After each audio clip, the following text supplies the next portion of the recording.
अस्मद्गुरुभ्यो नमः। अस्मत्परमगुरुभ्यो नमः। अस्मत्सर्वगुरुभ्यो नमः। श्रीमते रामानुजाय नमः। श्रीमान् वेङ्कटनाथार्यः कवितार्किककेसरी वेदान्ताचार्यवर्यो मे सन्निधत्तां सदा हृदि। व्यासं वसिष्ठनप्तारं शक्तयः पौत्रमकल्मषं पराशरात्मजं वन्दे शुकदातं तपोनिधिं। व्यासाय विष्णुरूपाय व्यासरूपाय विष्णवे नमो वै ब्रह्मनिधये वासिष्ठाय नमो नमः। अविकाराय शुद्धाय नित्याय परमात्मने सदैकरूपाय विष्णवे सर्वजिष्णवे सम्यज्ञाय कलापेन माता भारते च उपभ्रमितवेदाय नमो व्यासाय विष्णवे मुनिं स्निग्धाम्बुधाभासं वेदव्यासमकल्मषं वेदव्यासं सरस्वत्या भासं व्यासं नमाम्यहम्। अचतुर्वदनो ब्रह्मा द्विबाहुरपरोहरिः अपादलोचनशङ्कुः भगवान् बादरायणः कृष्णं कमलपत्राक्षं पुण्यश्रवणकीर्तनं वासुदेवं जगद्योनिं नमामि नारायणं हरिं। कृष्णाय यादवेन्द्राय ज्ञानमुद्राय योगिने नाथाय रुक्मीशाय नमो वेदान्तवेदिने सारथ्यमर्जुनस्य आजौ कुर्वन् गीतामृतं ददौ तस्मै कृष्णात्मने नमः। सर्वोपनिषदो गामो दोग्धा गोपालनन्दनः पार्थो वत्सस्पतिर्भोक्ता दुग्धं गीतामृतं महते मलनिर्मोचनं पुंसां जलस्नानं दिने दिने सगद्गीताम्बसि स्नानं संसारमनमोचनं गीतासु गीता कर्तव्या किमन्ये शास्त्रविस्तरैः या स्वयं पद्मनाभस्य मुखपद्मात् विनिसृताः। सर्वशास्त्रमयी गीता सर्वदेवमयमारिः सर्वतीर्थमयी गङ्गा सर्वधर्ममयो मनः यस्मिन् प्रसादस्मृते कवयोऽपि ते शास्त्राण्यशास्त्रया यन्महिमाश्रियाणि कृष्णेन यदि स्वयमेव गीतं शास्त्रस्य तस्य सदृशं किमिहस्ति शास्त्रम्। भीष्मद्रोणतटा जयद्रथजला गान्धारनीलोत्पला शल्यग्राहवती कृपेण वैनीकर्णेन वेलाकुला अश्वत्थामकर्णघोरमकरा दुर्योधनावर्तिनी सोत्तीर्णा खलु पाण्डवैरणनदीकैवर्तके केशवे नमोऽस्तुते व्यासविशालबुद्धे पुल्लारविन्दाय तवत्तनेत्राय येन त्वया भारतदेवलपूर्णः प्रज्वालितो ज्ञानमयप्रदीपः प्रपन्नपारिजाताय तोत्रवेत्रैकपाणये ज्ञानमुद्राय कृष्णाय गीतामृतदुहे नमः। वसुदेवसुतं देवं कंसचाणूरमर्दनं देवकी परमानन्दं कृष्णं वन्दे जगद्गुरुं पाराशर्यवचः सरोजं वरं गीतार्थबिन्दोत्कटं नानाख्यानककेसरं हरिकथा सम्बोधनाबोधितं लौके सज्जनषट्पदैरहरापात्पेपीयमानं मुदा भूयात् भारतपङ्कजं कलिमलप्रध्वंसि नश्चैयसि मुखं करोति वाचालं पुण्यं लङ्घयते गिरिं यत्कृपादमहं वन्दे परमानन्दमाधवम्। यं ब्रह्मा वरुणेन्द्रो रुद्रमरुतश्चन्वन्ति दिव्यैस्तवैः वेदैः सङ्गपदक्रमोपनिषदैः गायन्ति यं सामगाः ज्ञानावस्थिततद्गतेन मनसा पश्यन्ति यं योगिनो यस्यान्तं न विदुःसुरासुरगणा देवाय तस्मै नमः। वार्ताय प्रतिबोधितां भगवता नारायणेन स्वयं व्यासेन ग्रथितां पुराणमुनिना मध्ये महाभारतम् द्वैतामृतवर्षिणीं भगवतीम् अष्टादशाध्यायिनीम् अम्ब त्वामनुसं ददामि भगवद्गीते भवद्वेषिणीम्। अष्टमयी समेता श्रीकृष्णाय परब्रह्मणे नमः। अथ श्रीमद्भगवद्गीतासु उपनिषत्सु ब्रह्मविद्यायां योगशास्त्रे श्रीकृष्णार्जुनसंवादे विभूतियोगो नाम दशमाध्याये चतुर्त्रिंशत् श्लोकः। 34ನೇ ಶ್ಲೋಕ। मृत्युः सर्वहरश्चाहम् उद्भवश्च भविष्यताम् कीर्तिश्रीवाक्च नारीणां स्मृतिर्मेधा धृतिः क्षमा। ಮೂಲಕ್ಕೆ ಅರ್ಥ ಸರ್ವಹರಹ ಸಮಸ್ತ ಪ್ರಾಣವನ್ನೆಲ್ಲ ಅಪಹರಿಸುವನು ನಾನೇ. ಯಮನ ಆಜ್ಞಾನುಸಾರ ಯಮ ಭಟನಾಗಿ ಸಮಸ್ತ ಪ್ರಾಣಿವರ್ಗದ ಪ್ರಾಣವನ್ನು ಅಪಹರಿಸುವ ಅಧಿಕಾರಿಯಾದ ಮೃತ್ಯು ಶಬ್ದದಿಂದ ಬೋಧಿತನಾದವನು ನಾನೇ, ಅಂದರೆ ತದಾತ್ಮಕನು ನಾನೇ. ಹಿಂದೆ ಹೇಳಿದಿಲ್ಲ, ವರುಣ ಅಂತರ್ಯಾಮನೆಯ ಪುಂಡರೀಕಾಕ್ಷಾಯ ನಮ ಅಂತ ಹೇಳಿದಂತೆ ಮೃತ್ಯು ಅವನಿಗೆ ಅಂತರ್ಯಾಮಿಯಾಗಿರೋ ನಾನೇನೆ ಅಂತ ಇಲ್ಲಿ ಹೇಳ್ತಾ ಇದ್ದಾನೆ. ಹಿಂದೆ ಯಮನೋ ಕಾಲಾಭಿಮಾನಿ ದೇವತೆಯು ಹೇಳಲ್ಪಟ್ಟಿರೋದ್ರಿಂದ ಪುನರುಕ್ತಿಯ ದೋಷ ಇಲ್ಲದ ಹಾಗೆ ಯಮಾಜ್ಞೆಯ ನಿರ್ವಾಹಕ ಅಧಿಕಾರಿ ಅಂತ ಅರ್ಥ ಮಾಡಬೇಕಾಗಿದೆ. ಸರ್ವಹರಹ ಎಂಬ ಪ್ರಯೋಗದಿಂದ ಮೃತ್ಯು ಯಾವಾಗ ಒದಗಿತೋ ಆಗ ಐಹಿಕ ಸಮಸ್ತ ಉಪಭೋಗಗಳು ನಿಂತು ಹೋಗುತ್ತವೆ ಅನ್ನುವ ಭಾವ ವ್ಯಕ್ತಗೊಳಿಸಿತು. ಪ್ರಾರಬ್ಧ ಕರ್ಮ ಫಲವಾಗಿ ಉಪಭೋಗಕ್ಕೆ ಕುಂದುಕ ಉಂಟಾಗಿ ದುಃಖ ಪ್ರಾಪ್ತಿ ಉಂಟಾದರೂ ಕೂಡ ದುಃಖಸ್ಯಾನಂತರಂ ಸುಖಂ ಎಂಬ ವ್ಯಾಸರ ಮಾತು ಅದರ ಹಾಗೆ ಪುನಃ ಭೋಗ ಪ್ರಾಪ್ತಿ ಲಭಿಸಬಹುದು. ಏತಿ ಜೀವಂತ ಮಾನಂದೋ ನರಂ ವರ್ಷ ಶತಾದಪಿ ಎಂಬ ಮಹರ್ಷಿಯ ಉಕ್ತಿಯು ಅನುಸಂಧೇಯ. ಹನುಮಂತನ ಬಾಯಿನಲ್ಲೂ ವಾಲ್ಮೀಕಿ ಹೇಳ್ತಾನೆ ಸುಂದರಕಾಂಡದಲ್ಲಿ, ಬದುಕಿದ್ರೆ ಯಾವತ್ತೂ ಒಂದು ದಿವಸ ಒಳ್ಳೆಯ ದಿವಸ ಬರುತ್ತೆ, ಆಶಾವಾದಿಗಳಾಗಿರ್ಬೇಕು ಜೀವನದಲ್ಲಿ, ಅದನ್ನು ತಿಳಿಸುವಂಥದ್ದು. ಆಯಸ್ಸು ಇಲ್ಲದೆ ಹೋಗಿ ಮೃತ್ಯು ಉಂಟಾದರೆ ಆ ಜನ್ಮದ ಎಲ್ಲ ಉಪಭೋಗಗಳು ನಿಂತು ಹೋಗುತ್ತೆ ಎನ್ನುವುದು ಭಾವ. ಭವಿಷ್ಯತಾಂ, ಮುಂದೆ ಹುಟ್ಟುವವುಗಳಿಗೆ ಉದ್ಭವಶ್ಚ, ಉತ್ಪತ್ತಿಯು ಕೂಡ ನಾನೇ, ಅದಕ್ಕೂ ಆತ್ಮವಾದ್ದರಿಂದಲೂ ಅವು ನನ್ನ ಮೂಲಕವೇ ಉಂಟಾಗುವುದರಿಂದಲೂ ಅವು ಕೂಡ ನಾನೇ ಎಂಬ ಭಾವ. ನಾರೀಣಾಂ, ಸ್ತ್ರೀಯರುಗಳಲ್ಲಿ ಕೀರ್ತಿ ನಾಮಕ ಹೆಂಗಸು ನಾನೇ, ಕೀರ್ತಿ. ಶ್ರೀಶ್ಚ ನಾರೀಣಾಂ, ಉತ್ತಮ ವಧೂಹು, ಸ್ತ್ರೀಯರಲ್ಲೆಲ್ಲ ಸರ್ವೋತ್ಕೃಷ್ಟ ಸ್ತ್ರೀಯಾಗಿ ಭೃಗುವಿನಿಂದ ಖ್ಯಾತಿಯಲ್ಲಿ ಅವತರಿಸಿದಂಥ ಲಕ್ಷ್ಮಿಯು ನಾನೇ.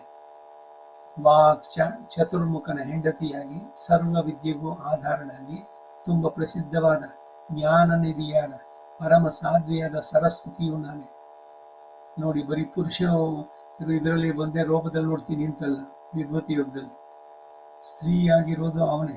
ಅದಕ್ಕೇನೆ ಇವರು ಆಳ್ವಾರಗಳು ಆಣಲ್ಲನ್ ಪೆಣ್ಣಲ್ಲನ್ ಅಲ್ಲ ಮಲಿಯುಮಲ್ಲನ್, ಗಂಡ್ಸ ಹಿಂಸ ಭಗವಂತ ಪರಬ್ರಹ್ಮ ಅಂತಂದ್ರೆ ಎಲ್ಲವೂ ನಾನೇನೆ. ಶ್ಲೋಕದ ಮಧ್ಯದಲ್ಲಿರೋದ್ರಿಂದ ನಾರೀಣಾಂ ಎಂಬ ಪದ ಕಾಕಾಕ್ಷಿ ನ್ಯಾಯದಿಂದ ಎರಡು ಕಡೆಗೂ ಅನ್ವಯಿಸತಕ್ಕದ್ದಾಗಿದೆ.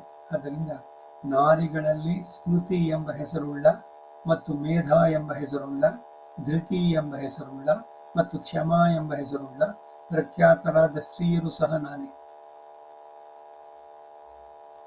ಇವರನ್ನೆಲ್ಲ ಕುರಿತು ವೇದದಲ್ಲಿ ಸೂಕ್ತಗಳಿದೆ. ಮೇಧಾ ಸೂಕ್ತ ಇದೆ, ಸರಸ್ವತಿ ಸೂಕ್ತ ಇದೆ, ಧೃತಿ, ಕ್ಷಮಾ ಎಲ್ಲ. ಅದಕ್ಕೂ ಕೂಡ ಒಬ್ಬೊಬ್ಬರ ಅಭಿಮಾನಿ ದೇವತೆಗಳು. ಕ್ಷಮಾ ಎಂಬ ಹೆಸರುಳ್ಳ ಪ್ರಖ್ಯಾತರಾದ ಸ್ತ್ರೀಯರು ಸಹ ನಾನೇ. ಅಂದರೆ ಅವರಿಗೆ ಆತ್ಮವಾಗಿ ಅವರಿಗೆ ಮಹಾತ್ಮೆಯನ್ನು ಉಂಟು ಮಾಡಿದವನು ನಾನೇ ಎಂಬ ಭಾವ. ಹೀಗೆ 7 ಯಶಸ್ವಿಗಳಾಗಿ ಪ್ರಧಾನರಾದ ನಾರೀಮಣಿಗಳು ಯಾರು ಅಂದರೆ ತಿಳಿದ್ದೇವೆ. ಇದಕ್ಕೆ ಈ ವಿಷ್ಣು ಪುರಾಣದ ಶ್ಲೋಕಗಳು 1, 7, 17, 25 ಇವೆಲ್ಲ ಅನುಸಂಧಾನ ಅಂತಂದು ವಿಷ್ಣು ಪುರಾಣದಲ್ಲಿ ಮುಕ್ತಿ ಬರುತ್ತೆ. ಅದು ಏನು? ಶತರೂಪಾಂಚತಾಂ ನಾರೀಂ ತಪೋ ನಿರ್ಧೂತ ಕಲ್ಮಷಾಂ ಸ್ವಯಂಭುವೋ ಮನುರ್ದೇವಃ ಪತ್ನೀತ್ವೇ ಚ ಗೃಹೇ ವಿಭುಃ ತಸ್ಮಾಚ್ಚ ಪುರುಷಾ ದೇವಿ ಶತರೂಪಾಂ ವ್ಯಜಾಯತ ಪ್ರಿಯವ್ರತೋತ್ಥಾನ ಪಾದೌ ಪ್ರಸೂತ್ಯಾಕೂತಿಂ ಆಕೂತಿ ಸಂಗೀತಂ ಕನ್ಯಾದ್ವಯಂಚ ಧರ್ಮಜ್ಞ ರೂಪೌದಾರ್ಯ ಗುಣಾನ್ವಿತಂ ದದೌ ಪ್ರಸೂತಿಂ ದಕ್ಷಾಯ ಆಕೂತಿಂ ರುಚಯೇ ಪುರ ಪ್ರಜಾಪತಿಃ ಸ ಜಗ್ರಾಹ ತಯೋರ್ಜಜ್ಞೇ ಸ ದಕ್ಷಿಣಃ ಪುತ್ರೋ ಯಜ್ಞೋ ಮಹಾಭಾಗ ದಂಪತ್ಯೋರ್ಮಿಥುನಂ ತತಃ ಯಜ್ಞಸ್ಯ ದಕ್ಷಿಣಾಯಾಂತು ಪುತ್ರಾ 12 ಜಿಗ್ಗಿರೆ ಯಾಮ ಇತಿ ಸಮಾಖ್ಯಾತ ದೇವಾಸ್ವಾಯಂಭುವೇ ಮನೌ ಪ್ರಸೂತ್ಯಾಂಚ ತಥಾ ದಕ್ಷಃ ಚತಸ್ರೋ ವಿಂಶತಿಸ್ತಥಾ ಸಸರ್ಜ ಕನ್ಯಾಸ್ತಾಸಾಂತು ಸಮ್ಯಜ್ಞಾವಾನಿ ಮೇ ಶೃಣು ಶ್ರದ್ಧಾ ಲಕ್ಷ್ಮೀರ್ಧೃತಿಸ್ತುಷ್ಟಿಃ ಪುಷ್ಟಿರ್ಮೇಧಾ ಕ್ರಿಯಾ ತಥಾ ಬುದ್ಧಿರ್ಲಜ್ಜಾ ವಪುಃಶಾಂತಿಃ ಸಿದ್ಧಿಕೀರ್ತಿಸ್ತ್ರಯೋದಶಿ. 13 ಹೆಸರುಗಳು.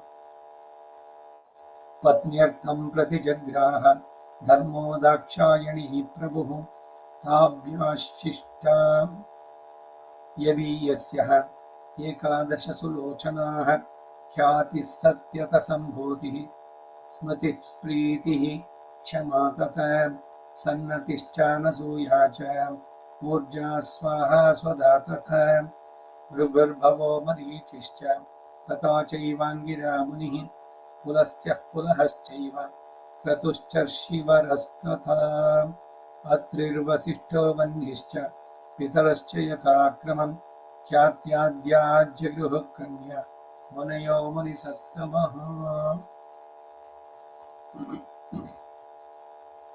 ಸ್ತ್ರೀ ರೂಪದಲ್ಲಿ ಯಾರು ವಿಶೇಷವಾಗಿ ಸ್ಮೃತಿ ವೇದಗಳಲ್ಲಿ ಕೊಂಡಾಡಿರುವಂತಹದ್ದು. ಅವು ಎಲ್ಲವೂ ನಾನೇ ಅನ್ನೋದನ್ನು ಹೇಳ್ಬೇಕಾರೆ ಈ ಶ್ಲೋಕಗಳಿಂದ ಈ ಮೇಲೆ ಹೇಳಿದ ನಾರಿಮಣಿಗಳು ಯಾರು ಅನ್ನೋದು ನಿಸ್ಸಂಶಯವಾಗಿ ನಾವು ಗ್ರಹಿಸಬಹುದು. ಮೊದಲು ಸಂಕಲ್ಪ ಮಾತ್ರದಿಂದ ಪ್ರಜಾವೃದ್ಧಿ ಆಗದೇ ಇರಲು, ಅನಂತರ ದಾಂಪತ್ಯ ಭಾವದಿಂದ ಪ್ರಜಾವೃದ್ಧಿಯು ಸಮರ್ಪಕವಾಗಿ ಆಯಿತು ಎಂದು ಹೇಳುವ ಪ್ರಕರಣದಲ್ಲಿ ಈ ಮೇಲೆ ಹೇಳಿದ 7 ನಾರಿಮಣಿಗಳು ಆಯಾ ಗುಣಗಳಿಂದ ಶೋಭಿತರಾಗಿ ಪ್ರಾಧಾನ್ಯವನ್ನು ಹೊಂದಿದವರು ಎಂದು ಇಲ್ಲಿ ಹೇಳಲ್ಪಟ್ಟಿದೆ. ಸೃಷ್ಟಿ ಆರಂಭ ಇವೆಲ್ಲ ರಹಸ್ಯವನ್ನ ಒಂದೊಂದೇ ಹೇಳ್ತಾ ಬಂದು, ವೇದ ಮೂಲ ಅಲ್ಲಿಂದ ಸ್ಮೃತಿಗಳಲ್ಲಿ ಮೊದಲು ಭಗವಂತನ ಸಂಕಲ್ಪದಿಂದನೇ ಎಲ್ಲವೂ ಆಗಿದ್ದು, ಆಮೇಲೆ ಮುಂದಕ್ಕೆ ಸೃಷ್ಟಿಯ ಕ್ರಮ, ದೇವ ಮನುಷ್ಯ ತಿರ್ಯಕ್ ಸ್ಥಾವರ, ಸಮ್ಯಕ್ ವ್ಯಷ್ಟಿ ಸೃಷ್ಟಿ, ಸಮಷ್ಟಿ ಸೃಷ್ಟಿ ಅಂತ. ಸಮಷ್ಟಿ ಸೃಷ್ಟಿಯನ್ನ ಭಗವಂತನೇ ಮಾಡಿ, ವ್ಯಷ್ಟಿ ಸೃಷ್ಟಿ ಅಂದ್ರೆ ಈ 4 ವಿಧವಾದ ಸೃಷ್ಟಿ ಕ್ರಮವನ್ನ ಇವನಿಗೆ ಒಪ್ಸದ ಚತುರ್ಮುಖ ಬ್ರಹ್ಮನಿಗೆ. ಅಲ್ಲಿಂದ ಮುಂದಕ್ಕೆ ಒಬ್ಬ ಪುರುಷ ಒಬ್ಬ ಸ್ತ್ರೀ ಅವರಿಬ್ಬರ ಮೈಥುನ, ಅದರಿಂದ ಮುಂದಕ್ಕೆ ಪ್ರಜೆಗಳ ಇದು ಸಂತಾನ, ಇವೆಲ್ಲ ವಿಷ್ಣು ಪುರಾಣದಲ್ಲಿ ಬರುವ ಉಲ್ಲೇಖಗಳು. ಬ್ರಹ್ಮನಿಗೆ ಮಗನಾಗಿ ರುದ್ರ ಕ್ರೋಧದಿಂದ ಹುಟ್ಟಿದ. ಇದು ಸರಿಯಾಗಲಿಲ್ಲ ಎಂದು ಯೋಚಿಸಿ ಸ್ವಯಂಭುಮನು ಎಂಬವನನ್ನ ಮಾನಸ ಸೃಷ್ಟಿಯಿಂದ ಉಂಟು ಮಾಡಿ ಶತರೂಪ ಎಂಬ ಕನ್ನಿಕೆಯು ಪತ್ನಿಯಾಗುವ ಹಾಗೆ ಚತುರ್ಮುಖ ಮಾಡಿದ. ಈ ಕ್ರಿಸ್ತ ಸಂಪ್ರದಾಯದಲ್ಲಿ ಆಡಮ್ ಅಂಡ್ ಈವ್ ಅಂತ ಇದು ಮಾಡ್ತಾರೆ. ಅವರೊಂದು ಗಾರ್ಡನ್ ಬಂದ್ರು, ಹಣ್ಣು ತಿನ್ನಬಾರದು, ಹಣ್ಣನ್ನು ಅವಳು ತಿಂದು, ಈ ತರ ಅಲ್ಲಿ ಕಥೆ ಹೇಳೋದು ಸೃಷ್ಟಿ ಇದಕ್ಕಾಗ್ಬೇಕಂದ್ರೆ. ಸೊ ಮೂಲ ಪುರುಷರು ಯಾರು ಅಂದ್ರೆ ಸ್ವಯಂಭೂ ಮನು ಶತರೂಪ, ಇವರಿಬ್ರು. ಇವರನ್ನು ಮಾಡಿದವನು ಯಾರು? ಚತುರ್ಮುಖ ಬ್ರಹ್ಮನೇ ಸೃಷ್ಟಿ ಮಾಡಿದ್ದು. ಅವನ ಮಾನಸ ಪುತ್ರ ಇವನು ಸ್ವಯಂಭೂಮನು. ಅವನಿಗೆ ಶತರೂಪ ಅನ್ನುವ ಕನ್ನಿಕೆ ಪತ್ನಿಯಾಗುವ ಹಾಗೆ ಚತುರ್ಮುಖ ಮಾಡಿದ. ಇವರಿಂದ ಪ್ರಿಯವ್ರತ ಉತ್ತಾನಪಾದ ಎಂಬ 2 ಗಂಡು ಮಕ್ಕಳು, ಪ್ರಸೂತಿ ಆಕೂತಿ ಎಂಬ 2 ಹೆಣ್ಣು ಮಕ್ಕಳು ಜನಿಸಿದ್ರು. ಸ್ವಯಂಭೂಮನು ಶತರೂಪ, ಅವರಿಗೆ ಒಟ್ಟು 4 ಜನ ಮಕ್ಕಳು, 2 ಗಂಡು 2 ಹೆಣ್ಣು. ಉತ್ತಾನಪಾದ ಪ್ರಿಯವ್ರತ ಅವರಿಬ್ರು ಗಂಡು ಮಕ್ಕಳು, ಪ್ರಸೂತಿ ಆಕೂತಿಯನ್ನು 2 ಹೆಣ್ಣು ಮಕ್ಕಳು. ಪ್ರಸೂತಿಯನ್ನ ಮುಂದಕ್ಕೆ ದಕ್ಷ ಪ್ರಜಾಪತಿ ಅವನು ಮದುವೆ ಮಾಡಿಕೊಂಡ. ದಕ್ಷ ಪ್ರಜಾಪತಿಗೆ ಪ್ರಸೂತಿ, ದಕ್ಷ ಪ್ರಸೂತಿಯರಲ್ಲಿ 24 ಹೆಣ್ಣು ಮಕ್ಕಳು ಜನಿಸಿದ್ರು. ಅವರಲ್ಲಿ 13 ಕನ್ನಿಕೆಯರಾದಂತಹ 13 ಜನ ಮಕ್ಕಳು ಯಾರ್ಯಾರು?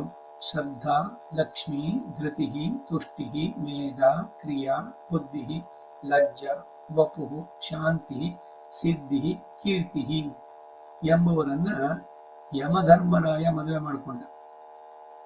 13 ಮಕ್ಕಳನ್ನ ಅವನ ಮನ್ವಂತರಕ್ಕೆ ಅಧಿಪತಿ ಯಮ ಅಂದ್ರೆ ಈ ವೈವಸ್ವತ ಮನು, ವಿವಸ್ವಾನ್ ಅದರಿಂದ ಬಂದಿದ್ದು. ಯಮನಿಗೆ ಇನ್ನೊಂದು ಹೆಸರು ಇದು ವಿವಸ್ವಾನ್. ಅವನ 13 ಮಕ್ಕಳು. ಈಗ 24 ಹೆಣ್ಣು ಮಕ್ಕಳಲ್ಲಿ 13 ಮಕ್ಕಳನ್ನ ಇವನು ಕೊಟ್ಟಿದ್ದಾಯ್ತು. ಮಿಕ್ಕ 11 ಕನ್ನಿಕೆಯರು ಯಾರೋ? ಖ್ಯಾತಿ, ಸತಿ, ಸಂಭೂತಿ, ಸ್ಮೃತಿ, ಪ್ರೀತಿ, ಕ್ಷಮ, ಸನ್ನತಿ, ಅನಸೂಯ, ಊರ್ಜ, ಸ್ವಾಹ, ಸ್ವಧಾ ಅಂತ. ಇದರಲ್ಲಿ ಖ್ಯಾತಿ 11 ಜನರಲ್ಲಿ ಖ್ಯಾತಿಯನ್ನ ಭೃಗುವಿಗೂ, ಭೃಗು ಮಹರ್ಷಿಗೆ, ಸತಿಯನ್ನ ಭವನಿಗೂ, ಸಂಭೂತಿ ಅನ್ನುವಳನ್ನ ಮರೀಚಿಗೆ, ಸ್ಮೃತಿ ಅನ್ನುವಳನ್ನ ಅಂಗಿರಸ್ಸಿಗೂ, ಪ್ರೀತಿಯನ್ನ ಪುಲಸ್ತ್ಯರಿಗೂ, ಕ್ಷಮೆಯನ್ನ ಪುಲಹರಿಗೂ, ಸನ್ನತಿಯು ಕ್ರತುವಿಗೂ, ಅನಸೂಯೆಯು ಅತ್ರಿಗೂ, ಊರ್ಜೆಯು ವಸಿಷ್ಠರಿಗೂ, ಸ್ವಾಹ ವನ್ಹಿಗೂ, ಸ್ವಧಾ ಪಿತೃದೇವತೆಗೂ ಪತ್ನಿಗಳಾದ. ಹೀಗೆ ಈ ಕನ್ನಿಕೆಯರೆಲ್ಲ ಪ್ರಸಿದ್ಧರಾದ ನಾರಿಮಣಿಗಳು. ಆದ್ದರಿಂದ ಇವರಲ್ಲಿ ಕೆಲವರು ಇಲ್ಲಿ ಹೇಳಲ್ಪಟ್ಟಿದೆ. ನಾವು ಉದಕ ಶಾಂತಿನಲ್ಲಿ ಹೇಳ್ಬೇಕಾದ್ರೆ ಇವೆಲ್ಲ ಬರುತ್ತೆ. ಆಕೂತಿ, ಪ್ರಸೂತಿ ಇವರೆಲ್ಲ ಹೆಸರುಗಳೆಲ್ಲ ವೇದದಲ್ಲೂ ಕೂಡ ಉಲ್ಲೇಖ ಇದೆ. ಕೀರ್ತಿಯು ದಕ್ಷ ಪ್ರಸೂತಿಯರ ಮಗಳು, ಪ್ರಸೂತಿ ದಕ್ಷ ಅವರಿಬ್ಬರ ಮಗಳು ಕೀರ್ತಿ. ಇವಳು ಧರ್ಮರಾಜನ ಯಮಧರ್ಮನ ಹೆಂಡತಿ. ಶ್ರೀ ಲಕ್ಷ್ಮಿ ಭೃಗು ಖ್ಯಾತಿಗಳಿಂದ ಅವತರಿಸಿದವಳು. ಭೃಗೋಹ ಖ್ಯಾತ್ಯಾಂ ಸಮುತ್ಪನ್ನ ಶ್ರೀ ಪೂರ್ವ ಮುದಧೆ ಪುನಃ. ವಿಷ್ಣು ಪುರಾಣ 1941 ಎಂಬ ಪಾಣಕ್ಕೆ ಅನುಸಾರವಾಗಿ ಕ್ಷೀರಸಾಗರ ಕನ್ನಿಕೆಯಾಗಿ ಸಮುದ್ರ ಮಥನ ಕಾಲದಲ್ಲಿ ಅವತರಿಸುವುದಕ್ಕೆ ಪೂರ್ವದ ಅವತಾರ. ಇದರಿಂದ ಅತ್ಯುತ್ತಮ ಸ್ತ್ರೀ ರತ್ನ ಎಂಬುದು ಸಿದ್ಧ. ಶ್ರೀ ಶಬ್ದಕ್ಕೆ 4 ಧಾತುಗಳಿಂದ ಉಂಟಾದ 6 ವಿಧದ ವ್ಯುತ್ಪತ್ತಿಗಳಿಂದ ಲಕ್ಷ್ಮಿಯ ಪ್ರಾಧಾನ್ಯವು ವ್ಯಕ್ತ. ಇವುಗಳು ಉಪಪಾದನೆಗೆ ದಾಸನು ಬಂದಿರುವ ಶ್ರೀಸ್ತುತಿ 23ನೇ ಪುಟವನ್ನಾಗಲಿ ಅಥವಾ ಚತುಶ್ಲೋಕಿಯ 16-17ನೇ ಪುಟವನ್ನಾಗಲಿ ಅಥವಾ ದ್ವಯಮಂತ್ರಾಧಿಕಾರದ ಶ್ರೀಮತ್ ಶಬ್ದಾರ್ಥ ವಿಶೇಷನಾಗಲಿ ನೀವು ಪರಾಮರ್ಶಿಸಬಹುದು. CM ವಿಜಯರಾಘವಾಚಾರ್ಯ ಈ ಪುಸ್ತಕ ಬರೆದಿದ್ದಾರೆ. ಅಷ್ಟಶ್ಲೋಕಿ, ಚತುಶ್ಲೋಕಿ ಇವೆಲ್ಲ ಅವುಗಳನ್ನು ನೋಡ್ಬೋದು. ಒಂದು ಚೇತನರ ವಿಷಯದಲ್ಲಿ ಅನುಗ್ರಹಮಯಳಾಗಿ ಲೋಕ ಜನನಿಯಾಗಿರುವ ಮಹಾತ್ಮೆ ಶ್ರೀ. ಆದರೆ ಲಕ್ಷ್ಮಿ ಹೇಗೆ ಸರ್ವೇಶ್ವರನ ವಿಭೂತಿಗೆ ಸೇರಿದವಳು ಅಂತಂದ್ರೆ ಅಪೃಥಕ್ ಸಿದ್ಧ ವಿಶೇಷಣವಾಗಿ, ಅಂದ್ರೆ ಒಂದು ಕ್ಷಣವೂ ಭಗವಂತನನ್ನು ಬಿಟ್ಟಿರೋದಕ್ಕೆ ಸಾಧ್ಯವೇ ಇಲ್ಲ. ಮಹಾಲಕ್ಷ್ಮಿ ಅಪೃಥಕ್ ಸಿದ್ಧ ವಿಶೇಷಣಗಳು. ನಿತ್ಯ ಅನಪಾಯಿನಿಯಾಗಿ ವಿಭೂತಿಗೆ ಸೇರಿದವಳು. ಆಕೆಯ ದಿವ್ಯ ಮಂಗಳ ವಿಗ್ರಹವೂ ಕೂಡ ಸ್ವಾಮಿಯ ವಿಭೂತಿಗೆ ಸೇರಿದ್ದು. ಇಂತಹ ವಿಭೂತಿಯಿಂದಲೇ ಅಪ್ರಮೇಯಂ ಹಿ ತತ್ತೇಜ ಅಂತ ಹೇಳಲ್ಪಟ್ಟಿದೆ. ಇದರಿಂದ ಲಕ್ಷ್ಮಿಯ ವಿಷಯ ಗೀತೆಯಲ್ಲಿ ಹೇಳಲ್ಪಡಲೇ ಇಲ್ಲ ಅನ್ನುವಂಥ ವಾದ ನಿರಸ್ತ. ಭಗವದ್ಗೀತೆಯಲ್ಲಿ ಕೃಷ್ಣ ಎಲ್ಲ ಹೇಳ್ತಾ ಬಂದಲ್ಲ, ಈ ಲಕ್ಷ್ಮಿ ಎಲ್ಲಿ ಬಂತು ಅಂತಂದ್ರೆ ನೋಡಿ ಇಲ್ಲಿದೆ 34ನೇ ಶ್ಲೋಕದಲ್ಲಿ. ವಾಕ್ ವಾಗ್ವಾಣಿ ಸರಸ್ವತಿ ಎಂಬ ನಿಘಂಟುವಿನ ಪ್ರಕಾರ ಡಿಕ್ಷನರಿನಲ್ಲಿ ಸಮಾನಾಂತರ ಪದಗಳು ಅಮರಕೋಶಗಳಲ್ಲಿ ವಾಗ್ದೇವಿ 12 ನಾಮಗಳು. ನಮಸ್ತೆ ಶಾರದೆ ದೇವಿ ಕಾಶ್ಮೀರ ಪ್ರವಾಸಿನಿ. ನಮಗೆಲ್ಲ ಚಿಕ್ಕವರಿದ್ದಾಗ ಈ ಶ್ಲೋಕಗಳನ್ನೆಲ್ಲ ಹೇಳ್ಕೊಟ್ಟಿದ್ದು. ಪ್ರಥಮಂ ಭಾರತೀ ನಾಮ, ದ್ವಿತೀಯಂಚ ಸರಸ್ವತಿ, ತೃತೀಯಂ ಶಾರದಾ ದೇವಿ, ಚತುರ್ಥಂ ಹಂಸವಾಹಿನಿ, ಪಂಚಮಂ ಜಗದ್ವಿಖ್ಯಾತೆ ವಾಗೀ, ಷಷ್ಠಂ ವಾಗೀಶ್ವರಿ ತಥಾ ಕೌಮಾರಿ, ಸಪ್ತಮಂ ಪ್ರೋಕ್ತ, ಅಷ್ಟಮಂ ವರದಾಯಿನಿ, ನವಮಂ ಬುದ್ಧಿದಾತ್ರಿ ಚ, ದಶಮಂ ವರದಾಯಿನಿ, ಏಕಾದಶೇ ಶುಭ್ರಗಂಟೆ, ದ್ವಾದಶೇ ಭುವನೇಶ್ವರಿ. ಯೇಷಾಂ ಬ್ರಾಹ್ಮಿ 12 ನಾಮಗಳು ಸರಸ್ವತಿಗಳು. ವಾಗ್ವಾಣಿ ಸರಸ್ವತಿ. ಚತುರ್ಮುಖನ ಬ್ರಹ್ಮ, ಅವನ ಪತ್ನಿಯಾದ ಸರಸ್ವತಿ. ಸ್ಮೃತಿ, ಈಕೆಯು ದಕ್ಷ ಪ್ರಸೂತಿಯರ ಮಗಳು. ಅಂಗೀರಸ್ ಮಹರ್ಷಿಯರು, ಅಂಗಿರಸ್ ಆ ಮುನಿಯ ಹೆಂಡತಿ. ಇವರೆಲ್ಲ ಬ್ರಹ್ಮನ ಮಾನಸಪುತ್ರರು. ಮೇಧಾ ಧೃತಿ, ಇಬ್ಬರು ದಕ್ಷ ಪ್ರಸೂತಿಯರ ಮಕ್ಕಳು. ಕೀರ್ತಿಯ ಹಾಗೆ ಯಮಧರ್ಮನ ಹೆಂಡತಿಯರು. ಕ್ಷಮ ದಕ್ಷ ಪ್ರಸೂತಿಯರ ಮಗಳು, ಪುಲಹರ ಹೆಂಡತಿ. ಹೀಗೆ ಇವರು ನಾರೀಮಣಿಗಳಲ್ಲಿ ಆಯಾ ಗುಣಗಳಿಂದ ಪ್ರಸಿದ್ಧರಾದ ಮಹರ್ಷಿಗಳಿಗೆ ಪತ್ನಿಯರಾಗಿ ಸಾಧ್ವಿ ಮಣಿಗಳಾದ್ದರಿಂದಲೂ ಮಹಾತ್ಮೆಯುಳ್ಳವರಾಗಿ ಹೇಳಲ್ಪಟ್ಟರು. ನಾರೀಣಾಂ ಎಂಬ ನಿರ್ಧಾರಣ ಷಷ್ಠಿಯು ಈ 7 ಜನ ನಾರಿಮಣಿಗಳಿಗೂ ಅನ್ವಯಿಸುವ ಹಾಗೆ ಪಾದ ಮಧ್ಯದಲ್ಲಿದೆ. ಈ ಹೆಸರುಗಳೆಲ್ಲ ಸಾರ್ಥವತ್ತಾದ್ದು ಎಂದು ಗ್ರಹಿಸತಕ್ಕದ್ದು. ಇಲ್ಲಿ ಕೀರ್ತ್ಯಾದಿ ಶಬ್ದಗಳು ನಾರಿಗಳ ಗುಣಗಳನ್ನು ಬೋಧಿಸುತ್ತೆ ಎಂದು ಭಾವಿಸ್ತಾರೆ. ಇದು ಸರಿಯಲ್ಲ, ಏಕೆಂದ್ರೆ ಪುರುಷರ ಕೀರ್ತ್ಯಾದಿ ಪ್ರಧಾನವಲ್ಲವೋ ಎಂಬ ಆಕ್ಷೇಪ ನಿರುತ್ತರವಾಗುತ್ತೆ. ಇಲ್ಲ, ಬರೀ ಇದು ಗುಣಗಳಲ್ವೇ. ಕೀರ್ತಿ,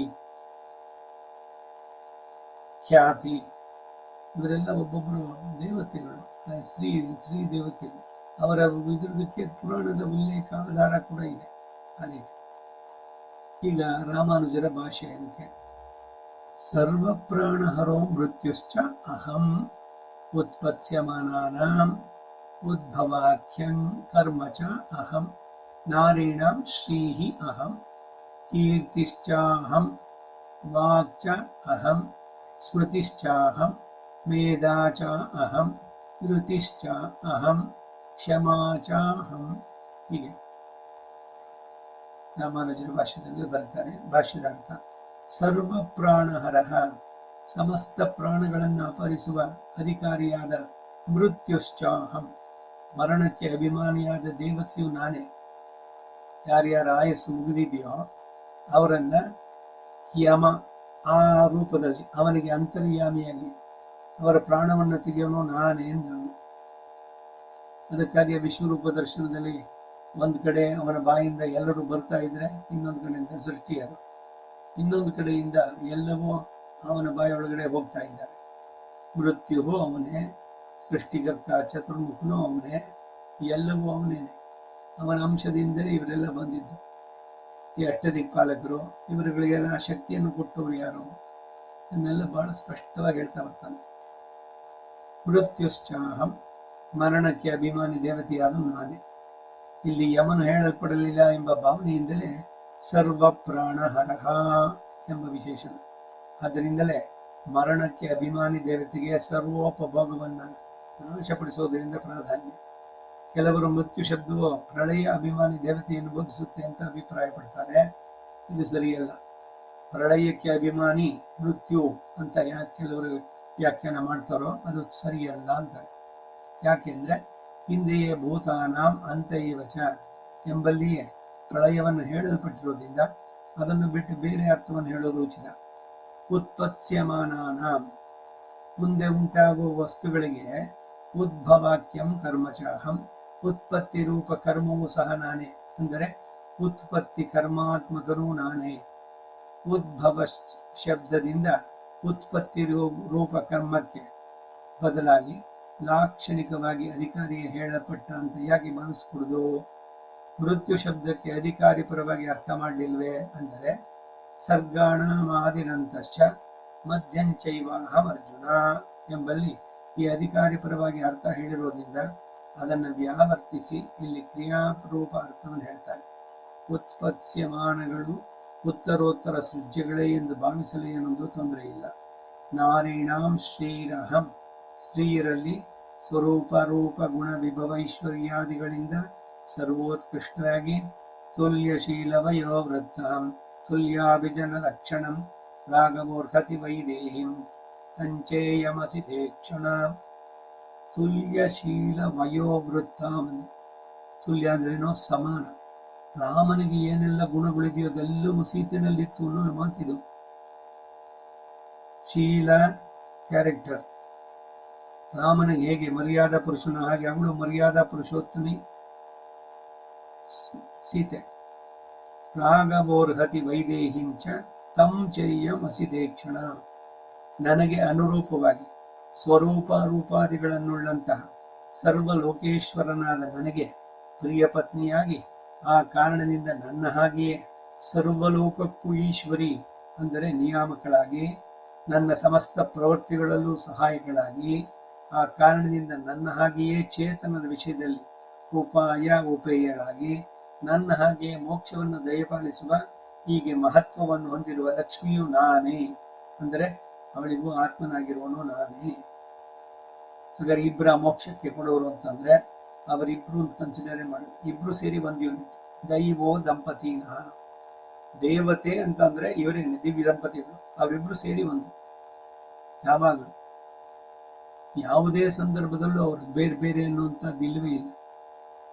ಬರೀ ಸೀತೆಯನ್ನು ಬಯಸಿದ ರಾವಣ ಕೆಟ್ಟ, ಬರೀ ರಾಮನನ್ನ ಬಯಸಿದ ಶೂರ್ಪಣಿ ಕೆಟ್ಟಳು.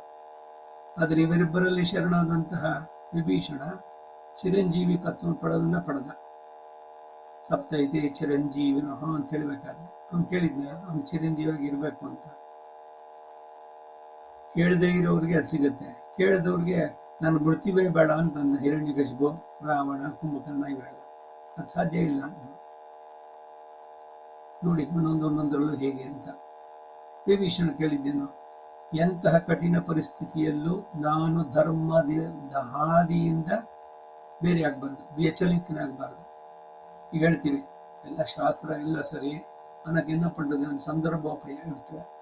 ಸೊ ಒಂದು ಉಲ್ಲಂಘನೆ ಆಯ್ಪೋಚಿ, ಅದು ದೋಷಮಿಲ್ಲ, ಪರವಾಗಿಲ್ಲ, ವಿಶೇಷ ಧರ್ಮ. ಈಗ ಅದನ್ನ ನಾವು ಮಾಡಿದ್ದನ್ನ ಸಮರ್ಥನೆ ಮಾಡ್ಕೊಳ್ಳೋಕೆ ಏನೇನೋ ಹೇಳೋದು. ಯಾವುದೇ ಕಠಿಣ ಪರಿಸ್ಥಿತಿಯಲ್ಲೂ ಕೂಡ ಧರ್ಮಕ್ಕೆ ವಿರುದ್ಧವಾಗಿ ಆಚರಣೆ ಆಗಬಾರದು. ಮಾಡಬಹುದು ಅನ್ನೋದಕ್ಕೆ ಯಾವುದೋ ಮಾತುಗಳನ್ನ ಸೇರಿಸ್ಬಿಟ್ಟು ಇವಾಗ 1000 ಸುಳ್ಳು ಮದುವೆ ಮಾಡಿ ಪ್ರಾಣ ಹೋಗೋ ಕಾಲದಲ್ಲಿ ರತಿ ಸಂಭೋಗ ಪತ್ನಿಯೊಡನೆ ಮಾಡಬೇಕಾದ್ರೆ ಅವಾಗ ಬೇಕಾದ್ರೆ ಏನೇನು ಸುಳ್ಳು ಹೇಳಿದ್ರೆ ಆಗ್ಬಹುದು ಅಂತ ಅದೊಂದು ಮಾತು. ಅದು ಪ್ರಧಾನ. ಸುಳ್ಳು ಹೇಳಬಾರ್ದು. ನಾನ್ ವ್ರತಂ ವದೇತ್, ಇದು ಪ್ರಧಾನ. ಮತ್ತೆ ಇದೆಂತದ್ದು ಇದು ಅಂತಂದ್ರೆ ಆಮೇಲೆ ಇದೆಲ್ಲ ಸೇರ್ಕೊಂಡ್ಬಂದಿರೋದು. ಇದೆಲ್ಲ ಪ್ರಧಾನವಾಗೋದಿಲ್ಲ. 1000 ಸುಳ್ಳು ಹೇಳಿ ಮದುವೆ ಮಾಡಿ ಕಡೆಗೆ ಆ ಸುಳ್ಳಿನಿಂದ ಮಗಳ ಬಾಳು ಅಥವಾ ಮಗನ ಬಾಳು ಹಾಳಾಗೋದು ಯಾವಾಗ ಯಾರು ಏನಾಗುತ್ತೆ? ಮದುವೆ ಏನೋ ಆಗೋಯ್ತು ಸುಳ್ಳು ಹೇಳಿ ಮುಂದಕ್ಕೆ. ಸೊ ಅದರಿಂದ 1000 ಸುಳ್ಳು ಹೇಳಿ ಮದುವೆ ಮಾಡೋದು, ಇಲ್ಲ ಪತ್ನಿಯೊಡನೆ ಹೇಳ್ಬೇಕಾದ್ರೆ ಅವಳಿಗೆ ಏನೇನೋ ನೀನು ಚಂದ್ರಹಾರ ಅದು ಇದು ಕೊಡಿಸ್ತೀನಿ ಅಂತಂದ್ಬಿಡೋದು, ಇವನ ಬೈಕ್ ತೀರಿದ ಮೇಲೆ ಅದನ್ನ ಮರ್ತು ಬಿಡೋದು. ಅವಾಗ ಅದು ಸುಳ್ಳು ಹೇಳ್ಬೋದು ಅಂತ ಹೇಳಿದೆ. ಇದು ಧರ್ಮಶಾಸ್ತ್ರವಾಗತ್ತೆಯೇ? ಈ ರೀತಿ ಗೊಂದಲಗಳೆಲ್ಲ. ಹಾಗೆ ಭಗವಂತನೇ ಇಲ್ಲಿ ಶ್ರೀಯಾಗಿ ಪ್ರಧಾನವಾಗಿ ಏನ್ ಬಂತು? ಮೋಕ್ಷಕ್ಕೆ ಯಾರು? ಮೋಕ್ಷ ವಿಚ್ಛೇತ ಜನಾರ್ದನ. ಜನಾರ್ದನ ಅಂದ್ರೆ ಅವನೊಬ್ಬನೇನ? ಲಕ್ಷ್ಮಿಯೊಡನೆ ಇರುವಂತವನು ಅವನು. ಶ್ರೀನಿವಾಸ. ಹಾಗೆ ಅದಕ್ಕೆ ಅವನನ್ನು ಶ್ರೀಯಃ ಪತಿ ಅಂತಾನೆ ಸಂಬೋಧನೆ. ಇವಳನ್ನ ವಿಷ್ಣು ಪತ್ನಿ ಅಂತಾನೆ ಹೇಳೋದು. ಬರೀ ಲಕ್ಷ್ಮಿ ಅಲ್ಲ. ಬರೀ ಲಕ್ಷ್ಮಿ ಪೂಜೆ ಮಾಡಿದ್ರೆ ಲಕ್ಷ್ಮಿ ಕ್ರುದ್ಯತಿ ಸರ್ವದ. ಈ ಲಕ್ಷ್ಮಿ ಹೃದಯ ನಾರಾಯಣ ಹೃದಯ ಅಂತ ಅದೆಲ್ಲ ಪುರಾಣದ ಉಲ್ಲೇಖದಲ್ಲಿ ಭಗವಂತನ ಪ್ರಾರ್ಥನೆ ಬರುವಂತದ್ದು. ಬರೀ ಲಕ್ಷ್ಮಿ ಪೂಜೆ ಮಾಡಿದ್ರೆ ಲಕ್ಷ್ಮಿ ಕೋಪ ಬರುತ್ತೆ ಅಂತಿದೆ ಶ್ಲೋಕದಲ್ಲೇನೆ. ನಾರಾಯಣನ್ ಬಿಟ್ಟು ಅದಕ್ಕಾಗಿ ಮೊದಲು ನಾರಾಯಣ ಹೃದಯ, ಆಮೇಲೆ ಲಕ್ಷ್ಮೀ ಹೃದಯ, ಪುನಃ ನಾರಾಯಣ ಹೃದಯ ಹೇಳಬೇಕು. ಸಂಪುಟೀಕರಣ ಅಂತ. ಇವೆಲ್ಲ ವಿವರವನ್ನ ಪರಮ ಪೂಜ್ಯ ರಂಗಪ್ಪರಿ ಸ್ವಾಮಿಗಳು ನಮ್ಮ ಆದರ್ಶದಲ್ಲಿ ಅನೇಕ ಉಪನ್ಯಾಸಗಳು ಇದಕ್ಕೆಲ್ಲ ಅವ್ರನ್ನ ಕರ್ಕೊಂಡು ಬರ್ತಾ ಇದ್ದಾರೆ. ಆ ಸಂದರ್ಭದಲ್ಲಿ ಅವರು ಬಹಳ ಸ್ಪಷ್ಟವಾಗಿ ಹೇಳೋದು, ವಿಷ್ಣು ಸಹಸ್ರನಾಮ ಹೇಳಿದ್ಮೇಲೆ ಲಕ್ಷ್ಮಿ ಅಷ್ಟೋತ್ರ ಹೇಳಲೇಬೇಕು ಅಂದಿದ್ದಕ್ಕೆ. ಇದು ಬರೀ ವಿಷ್ಣು ಸಹಸ್ರನಾಮಕ್ಕೆ ಅನ್ವಯ ಅಲ್ಲ. ಯಾವುದೇ ಸಹಸ್ರನಾಮ ಹೇಳಿ ಜೊತೆಗೆ ಲಕ್ಷ್ಮೀದು ಹೇಳಬಹುದು. ಜೊತೆನಲ್ಲಿ ವರಾಹ ಸಹಸ್ರನಾಮ, ಪರಶುರಾಮ ಸಹಸ್ರನಾಮ, 16 ಸಹಸ್ರನಾಮಗಳಿದೆ.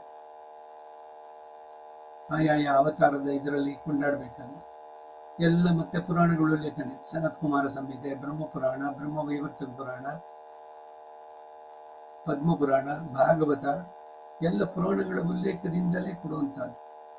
ಬಹಳ ತರದ್ರಲ್ಲಿ ಉಮಾ ಮಹೇಶ್ವರರ ಸಂವಾದದಲ್ಲೇನೆ ಇದು ಶುರುವಾಗುತ್ತೆ. ಅವಳು ಕೇಳ್ತಾಳೆ, ಇವನು ಉತ್ತರ ಹೇಳ್ತಾನೆ. ಆ ಭಗವಂತನ ಈ ಅವತಾರದ ರೂಪದ ಸಹಸ್ರನಾಮವನ್ನ ಕೊಂಡಾಡೋದು ಹಿಂಗೆ ಅಂತ ಅಂದ್ಬಿಟ್ಟಿಲ್ಲ. ಅದರಿಂದ ಭಗವಂತನನ್ನ ಪ್ರಾರ್ಥನೆ ಮಾಡಬೇಕಾದ್ರೆ ಯಾವಾಗಲೂ ಅವರಿಬ್ಬರು ಜೊತೆಯಲ್ಲೇನೆ ಏನೇ ಕೆಲಸ ಮಾಡಿದ್ರು ಕೂಡ ಪ್ರತಿ ಒಂದರಲ್ಲೂ ಕೂಡ ಅವಳು ಸಮಭಾಗಿತ್ವ.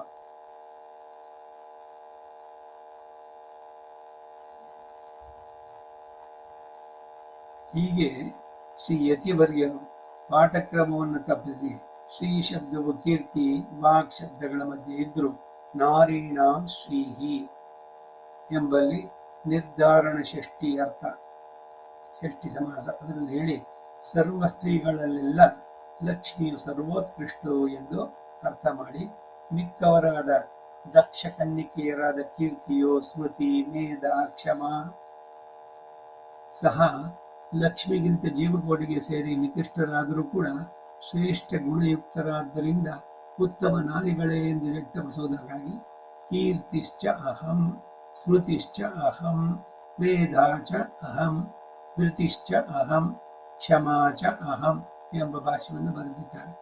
ವಾಕ್ ಚ ಅಹಂ ಎಂಬುದರಿಂದ ಚತುರ್ಮುಖನ ಪತ್ನಿಯಾದ ಸರಸ್ವತಿ ಕೂಡ ಇಲ್ಲಿ ಹೇಳಲ್ಪಟ್ಟಿದೆ. ಯಾಕೆ ಕ್ಲಾರಿಫಿಕೇಶನ್ ಅಂತಂದ್ರೆ, ಈಗ ಮಹಾಲಕ್ಷ್ಮಿ, ಆಮೇಲೆ ಇವರೆಲ್ಲ ಋಷಿ ಪತ್ನಿಯರು, ಇವರೆಲ್ಲ ನೋಡಿದ್ವಿ. ಈಗ ಅಹಲ್ಯ, ದ್ರೌಪದಿ, ಸೀತಾ, ತಾರ, ಮಂಡೋದರಿ, ಕಥಾ, ಪಂಚಕನ್ಯಾ ಸ್ಮರಣೆ, ನಿತ್ಯ ಮಹಾಪಾತಕ ನಾಶನ ಹೇಳ್ತೀವಿ. ಇವರೆಲ್ಲ ಈಗ 13 ಜನ ಹೆಸರುಗಳು ಋಷಿ ಪತ್ನಿಯರು. ದೇವಪತ್ನಿ ಮಂತ್ರ ಅಂತಿದೆ ವೇದದಲ್ಲಿ. ಇವರನ್ನೆಲ್ಲ ಕೊಂಡಾಡೋದು. ಮಿತ್ರಸ್ಯ ಶ್ರದ್ಧಾ ಸವಿತಾ ಪ್ರಸೂತಿ ಅಂತ ಶುರುವಾಗುತ್ತೆ. ಇವರೆಲ್ಲನೂ ಮಹಾಲಕ್ಷ್ಮಿನಿಗೆ ಒಂದೇ ಅಂದ್ರೆ ಅಲ್ಲ. ಇವರೆಲ್ಲ ಉತ್ತಮವಾದ ಜೀವ. ನಾರೀಣ ಉತ್ತಮ, ಅದನ್ನು ಹೇಳಿದ್ದೀವಿ. ಉತ್ತಮ ವಧು ಮಹಾಲಕ್ಷ್ಮಿ ನಾರಾಯಣ ಅವರಿಬ್ಬರು. ಅವರದೇ ಅಂಶಜರಾಗಿ ಇವರುಗಳು ಅಂತ ಹೇಳಿದ್ರೆ ಬಾಧಕ ಇಲ್ಲ, ಒಂದಕ್ಕೊಂದಕ್ಕೆ ವ್ಯತ್ಯಾಸ ಆಗೋಲ್ಲ. ಯಾಕೆಂದ್ರೆ ಇವೆಲ್ಲ ಋಷಿ ಪತ್ನಿಯರು, ಅವನೇನು ಭಗವಂತನ ಪತ್ನಿರಾ ಅಂತಂದ್ರೆ ಹಾಗೆ. ಮುಂದಿನ ಶ್ಲೋಕಕ್ಕೆ ಹೋಗೋಣ. 35.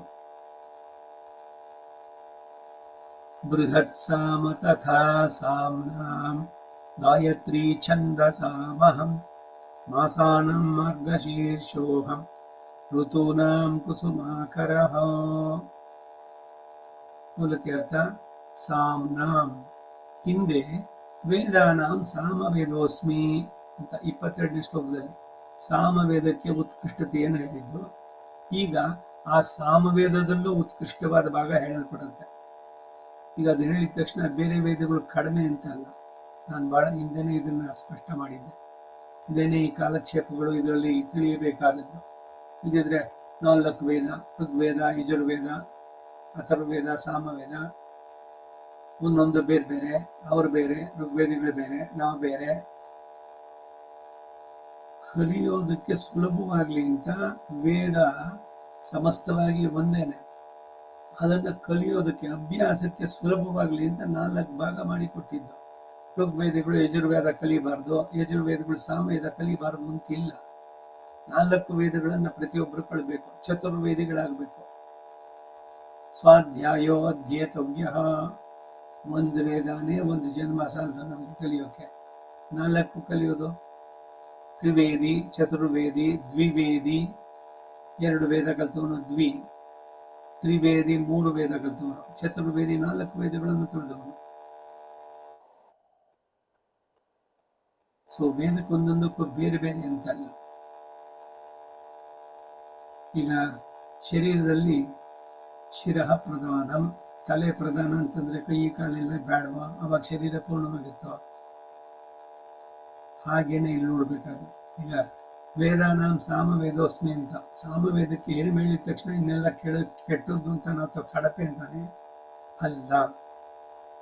ಸಾಮ್ನಾಂ, ಸಾಮವೇದಗಳಲ್ಲಿ ಬೃಹತ್ ಸಾಮ, ಸರ್ವೋತ್ಕೃಷ್ಟವಾದಂಥ ಬೃಹತ್ ಸಾಮ ಅಹಂ, ನಾನೇ. ಪ್ರತಂತ್ರ ಸಾಮ ಬೇಕಾದಷ್ಟಿದೆ ಸಾಮಗಳು, ಅದರಲ್ಲಿ ಬೃಹತ್ ಸಾಮ ಅನ್ನೋದು ನಾನೇ. ಅಂದ್ರೆ ಅದಕ್ಕೆ ಆತ್ಮಕನಾಗಿ, ತದಾತ್ಮಕನಾಗಿ ನಾನೇ. ಛಂದಸಾಂ, ವೈದಿಕ ಛಂದಸ್ಸುಗಳಲ್ಲಿ ಸರ್ವೋತ್ಕೃಷ್ಟವಾದಂತಹ ಛಂದಸಾಂ ಮಾತ ಆದಂತಹ ಗಾಯತ್ರಿ.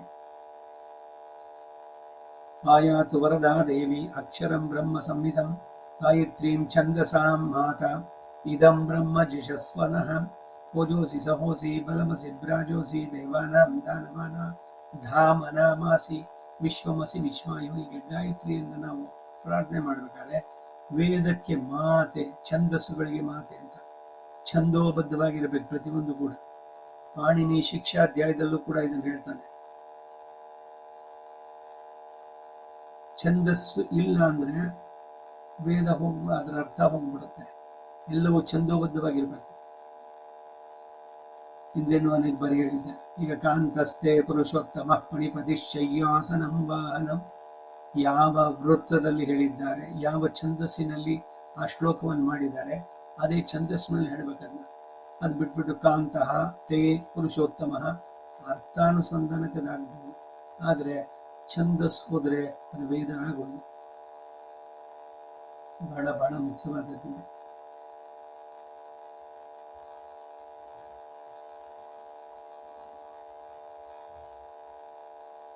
ಶ್ರೀ ಸೂಕ್ತದಲ್ಲಿ ಅಲಕ್ಷ್ಮೀರ್ನಾಶಯಾಮ್ಯಂ, ಅಕಾರ ಇಲ್ಲ, ಏನದ್ರ ಜೊತೆಗೆ ಸೇರ್ಕೋಬೇಕು. ಪ್ರಾಣಾಪಾನೌ, ಪ್ರಾಣ ಅಪಾನೌ ಪದ ಬಿಡಿಸಿದ್ರೆ ಅರ್ಥ ಬಿಡಿಸಿದ್ರೆ ಸರಿ, ಆದರೆ ಪ್ರಾಣಾಪಾನೌ ಮೇ ಶುದ್ಧಂತಾಂ ಜ್ಯೋತಿರಾಂ ವಿರಜಾ ವಿಪಾತ್ಮ ಭೂಯ ಸರ್ಗ ಸ್ವಾಹ, ಅದು ಅಚ್ಛಂದಬದ್ಧವಾಗಿ ಬಂದಿರೋದು.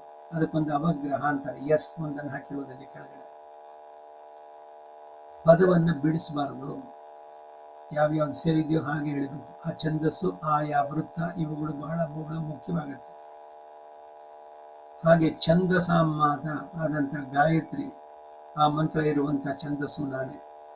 ಈ ಗಾಯತ್ರಿ ಛಂದಸ್ಸಿಗೆ ಮಹಾತ್ಮೆ ಹೇಗೆ ಅಂತಂದ್ರೆ, ಗಾಯತ್ರಿ ಮಂತ್ರವು ಈ ಛಂದಸ್ಸಿನಲ್ಲಿ ಇರುವುದರಿಂದ ಅಂತ ಹೇಳ್ತಾ ಇದೆ. ವೇದದಲ್ಲಿ ಅನೇಕ ಕಡೆ ಛಂದಸ್ಸಿನ ಹಿರಿಮೆಯನ್ನು ಹೇಳ್ತಾ ಬರುತ್ತೆ.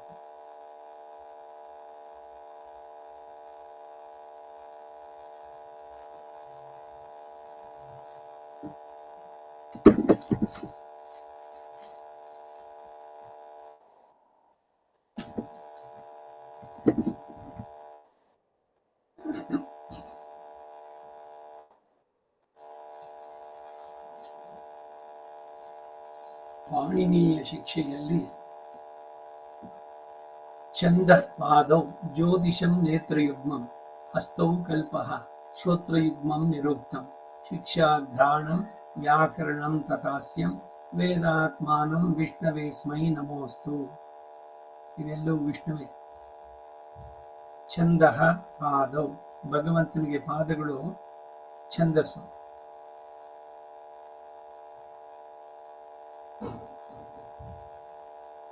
ಷಡಂಗ ಸಹಿತವಾಗಿ ವೇದವನ್ನು ಕಲಿಯೋದು. ವೇದಕ್ಕೆ ಅಂಗಗಳು 6.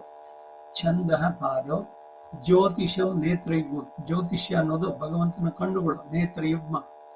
ಹಸ್ತೌ ಕಲ್ಪಃ, ಈ ಕಲ್ಪಸೂತ್ರಗಳು ಶಾಸ್ತ್ರಗಳೆಲ್ಲ ಬರುತ್ತಲ್ಲ, 16 ಜನ ಧರ್ಮಶಾಸ್ತ್ರ, ಮನುಸ್ಮೃತಿ, ಇವುಗಳೆಲ್ಲ ಕಲ್ಪಗಳು ಅಂತ ಹೆಸರು.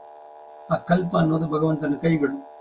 ಶ್ರೋತ್ರಯುಗ್ಮಂ ನಿರುಕ್ತಂ, ನಿರುಕ್ತ ಅನ್ನೋದು ವೇದದ ಪದಗಳಿಗೆ ಅರ್ಥ ಇವಾಗಬೇಕಾದ್ರೆ ಆ ನಿರುಕ್ತವನ್ನ ಆಧರಿಸಿ ಹೇಳಬೇಕು, ಆಗಲೇ ಸರಿಯಾದ ಅರ್ಥ ಬರೋದು. ಇಲ್ಲದಿದ್ರೆ ಅದಕ್ಕೆ ವಿರುದ್ಧವಾದ ಅರ್ಥಗಳಾಗ್ಬಿಡುತ್ತೆ. ಕ್ಲಾಸಿಕಲ್ ಸ್ಯಾನ್ಸ್ಕ್ರಿಟ್ ಗ್ರಾಮರ್ ಇಟ್ಕೊಂಡು ವೇದಕ್ಕೆ ಅರ್ಥ ಹೇಳೋಕ್ಕಾಗಲ್ಲ, ನಿರುಕ್ತವನ್ನು ಇಟ್ಕೊಂಡು ಹೇಳಬೇಕು. ಪರಾಶರ ಭಟ್ರು ಭಗವದ್ ಗುಣದರ್ಪಣ ಅಂತಂದ್ಬಿಟ್ಟು ಭಗವಂತನ ಗುಣಗಳಿಗೆ ಹಿಡಿದ ಕನ್ನಡಿ ಇದು ಅಂತ ವಿಷ್ಣು ಸಹಸ್ರನಾಮಕ್ಕೆ ಭಾಷ್ಯವನ್ನು ಬರಿಬೇಕಾದ್ರೆ ನಿರುಕ್ತವನ್ನ ಉಲ್ಲೇಖ ಮಾಡ್ತಾರೆ. ನಿರುಕ್ತದಲ್ಲಿ ಏನಿದೆ ಆ ಪದ, ಅದಕ್ಕೇನರ್ಥ, ಆ ರೀತಿಯಲ್ಲಿ ಬರುವಂತಹದ್ದು. ಶಿಕ್ಷಾ ಘ್ರಾಣಂ, ಶಿಕ್ಷೆ.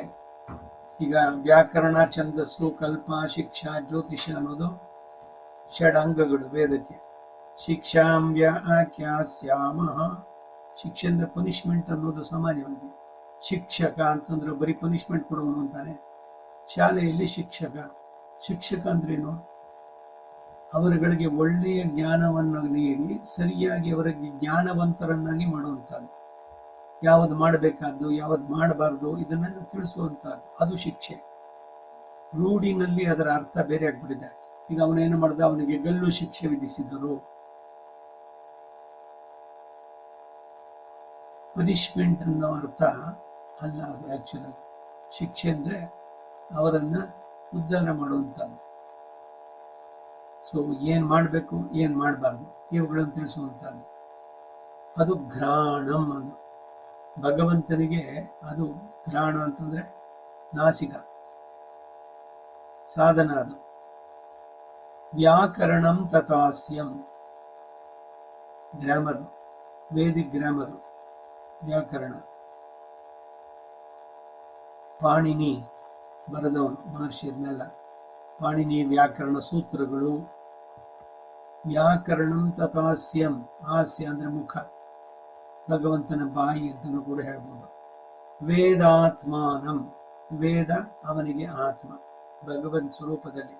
ಅಂತಹ ವಿಷ್ಣುವೇ ನಮೋಸ್ತು.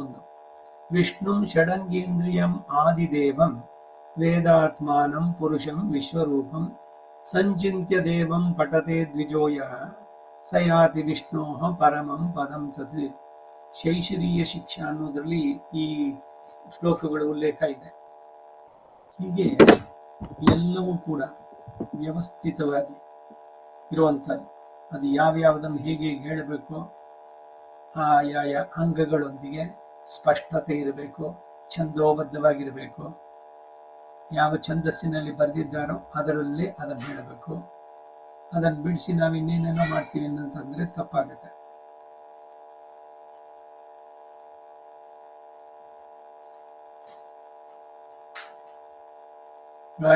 ಗಾಯತ್ರಿ ಛಂದಸ್ಸಿನ ಮಹಾತ್ಮೆ ಇದು. ಇದರಿಂದ ಗಾಯತ್ರಿ ರೂಪದ ಸಂಧ್ಯಾ ಜಪಮಂತ್ರಕ್ಕೆ ಮಹಾತ್ಮೆ ಹೇಗೆ ಎಂದು ತಿಳಿಸ್ತೇವೆ. ಪರಬ್ರಹ್ಮ ಧ್ಯಾನ ರೂಪವಾಗಿ ದ್ವಯಮಂತ್ರಾರ್ಥಗಳನ್ನೆಲ್ಲ ಒಳಗೊಂಡಿರೋದ್ರಿಂದ ಉಪಾಯೋಪೇಯನೆ ಶ್ರಿಯಃ ಪತಿಹಿ ಎಂದು ಉಪಾಯ ಉಪೇಯ ಎರಡು ಕೂಡ ಭಗವಂತನೇ ಅನ್ನೋದು ಈ ಮಂತ್ರ ಬೋಧಿಸುತ್ತೆ. ಆಯಾತು ವರದಾ ದೇವಿ, ಅದರ ಅನುವಾಕ ಗಾಯತ್ರಿ ಮಹಾತ್ಮೆ ವಿದಿತವಾಗಿದೆ ಅಲ್ಲಿ. ಆಯಾತು ವರದಾ ದೇವಿ ಅಕ್ಷರಂ ಬ್ರಹ್ಮ ಸಂಹಿತಂ ಗಾಯತ್ರೀಂ ಛಂದಸಾಂ ಮಾತ ಇದಂ ಬ್ರಹ್ಮ ದ್ವಿಷಸ್ವನಃ. ಈಗ ತಾನು ಹೇಳಿದೆ, ಓಜೋಸಿ ಸವೋಸಿ ಕೈ ಬೆರಳುಗಳನ್ನ ಸ್ಪರ್ಶ ಮಾಡ್ಕೊಂಡು ಹೇಳುವಂತಹದ್ದು ಗಾಯತ್ರಿ ಛಂದಸ್ಸು ಇವುಗಳಿಗೆ ಬರುವಂತಹದ್ದು. ಈ ಮಂತ್ರ ಯಾರನ್ನು ಕುರಿತು ಧ್ಯಾನ ಎಂಬ ಆಶಯದಲ್ಲಿ ತಚ್ಛಬ್ದವಾಚಕ ಶ್ರೀಮಾನ್ ಅಂತ ಹೇಳಿರೋದ್ರಿಂದ ಶ್ರೀಯಃಪತಿ ಎಂದು ಜಗತ್ಕಾರನಾಗಿರುವಂತಹ ಧ್ಯೇಯ ವಸ್ತು. ಕಾರಣಂತೂ ಧ್ಯೇಯ ಬ್ರಹ್ಮಸೂತ್ರದಲ್ಲೂ ಹೇಳುತ್ತೆ, ಜಗತ್ತಕ್ಕೆ ಕಾರಣ ಯಾರೋ ಅವನನ್ನ ಧ್ಯಾನಿಸುವಂತ ಮಾತಲ್ಲಿ. ಹಾಗೆ ಜಗತ್ಕಾರಣನಾಗಿ ಧ್ಯೇಯ ವಸ್ತು ಶ್ರೀಮಾನ್ ನಾರಾಯಣ ಎಂದು ಆತನು ಯಾರು ಅನ್ನುವಂತಹ ಪ್ರಶಂಸೆಯಲ್ಲಿ ಶ್ರೀಶ್ಚತೆ ಲಕ್ಷ್ಮೀಶ್ಚ ಪತ್ನ್ಯೋ ವ್ಯಕ್ತಪಡಿಸೋದ್ರಿಂದ ಇಲ್ಲಿ ಭರ್ಗ ಶಬ್ದದಿಂದ ಪರಂಜ್ಯೋತಿಷ್ ಆದಂತಹ ಶ್ರೀಮನ್ ನಾರಾಯಣನ ದಿವ್ಯ ತೇಜಸ್ಸೇ ಹೇಳಲ್ಪಟ್ಟಿದೆ. ಭರ್ಗ ಶಬ್ದಕ್ಕೆ ಜ್ಯೋತಿಷ್ ಎಂದೇ ಅರ್ಥ ಎಂದು ಭಾವಿಸತಕ್ಕದ್ದು ಎಂದು ಮುಂದಿನ ಧಿಯೋ ಯೋನ ಪ್ರಚೋದಯ ಆತೆ ಅನ್ನೋದ್ರಿಂದ ಬುದ್ಧಿಯ ವಿಕಾಸವು ಪ್ರಾರ್ಥಿಸಲ್ಪಟ್ಟಿದೆ. ನನ್ನ ಬುದ್ಧಿಶಕ್ತಿಯನ್ನು ಪ್ರಚೋದನೆಗೊಳಿಸು. ಧಿಯೋ ಯೋನ ಪ್ರಚೋದಯಾತೆ. ಐಕ್ಯೂ ಚೆನ್ನಾಗಾಗತ್ತೆ ಗಾಯತ್ರಿ ಮಂತ್ರವನ್ನು ಹೇಳ್ತಾ ಇದ್ರೆ. ಯಾಕೆಂದ್ರೆ ಈ ಮಂತ್ರದಲ್ಲಿ ಬರುವಂತ ಅದು ಯಾರು ಹೇಳಬೇಕು ಅದನ್ನು ಹೇಳ್ಬೇಕು, ಯಾರ್ಯಾರೋ ಹೇಳೋದಲ್ಲ. ಸ್ತ್ರೀಯರು ಗಾಯತ್ರಿ ಮಂತ್ರ ಹೇಳ್ಬೋದಾ? ಕೂಡುದು, ಇದು ನಮ್ಮ ಸಂಪ್ರದಾಯ. ಬೇರೆಯವರು ಏನೇನೆಲ್ಲ ಹೇಳ್ಕೊಳ್ಳಿ. ವೇದೋಕ್ತವಾದದ್ದನ್ನ ಸ್ತ್ರೀಯರು ಹೇಳೋದು ಬೇಡ. ಹಾಗಾದ್ರೆ ಅವರೇನು ಕಡಿಮೆನ? ಅಲ್ಲ, ನಮಗಿಂತ ಉತ್ತಮ ಅವರು. ಉತ್ತಮಾರ್ಧ ಅಂತ ಹಿಂದೆ ಹೇಳಿದ್ದು ಇನ್ನು ಸುಲಭ ಮಾಡಿದೆ. ವೇದವನ್ನು ಕಲಿಬೇಡಿ, ಅದರಲ್ಲಿ ಹೇಳಿದ ಅರ್ಥ ತಿಳಿಬೇಡಿ ಅಂತ ಹೇಳಿಲ್ಲ. ಬೇಕಾದ್ರೆ ಸಂಶೋಧನೆ ಮಾಡಿ ಪುಸ್ತಕಗಳನ್ನು ಬೇಕಾದ್ರೆ ಬರೀಬಹುದು. ಉಚ್ಚಾರಣೆಗೆ ಮಾತ್ರ ಆ ರಿಸ್ಟ್ರಿಕ್ಷನ್. ಯಾಕೆಂದ್ರೆ ಸೃಷ್ಟಿ ಪುರುಷನ ಶರೀರದ ಇದೇ ಬೇರೆ, ಸ್ತ್ರೀಯರ ಶರೀರದ ಇದೇ ಬೇರೆ ಬೇರೆ ಬೇರೆ. ಯಾರಿಗೆ ಯಾವುದು ವಿಹಿತವೋ ಅದನ್ನು ಅವರು ಮಾಡಿದ್ರೆ ಚೆನ್ನಾಗಿರುತ್ತೆ. ಅದಕ್ಕೆ ವಿರುದ್ಧವಾಗಿ ಮಾಡಿದ್ರೆ ಏನಾಗುತ್ತೆ? ಈ ಕಾರಣದಿಂದ ಇಲ್ಲಿ ಮೇಲು ಕೀಳು ಹಾಗೆ ಹೀಗೆ ಅನ್ನೋದಲ್ಲ.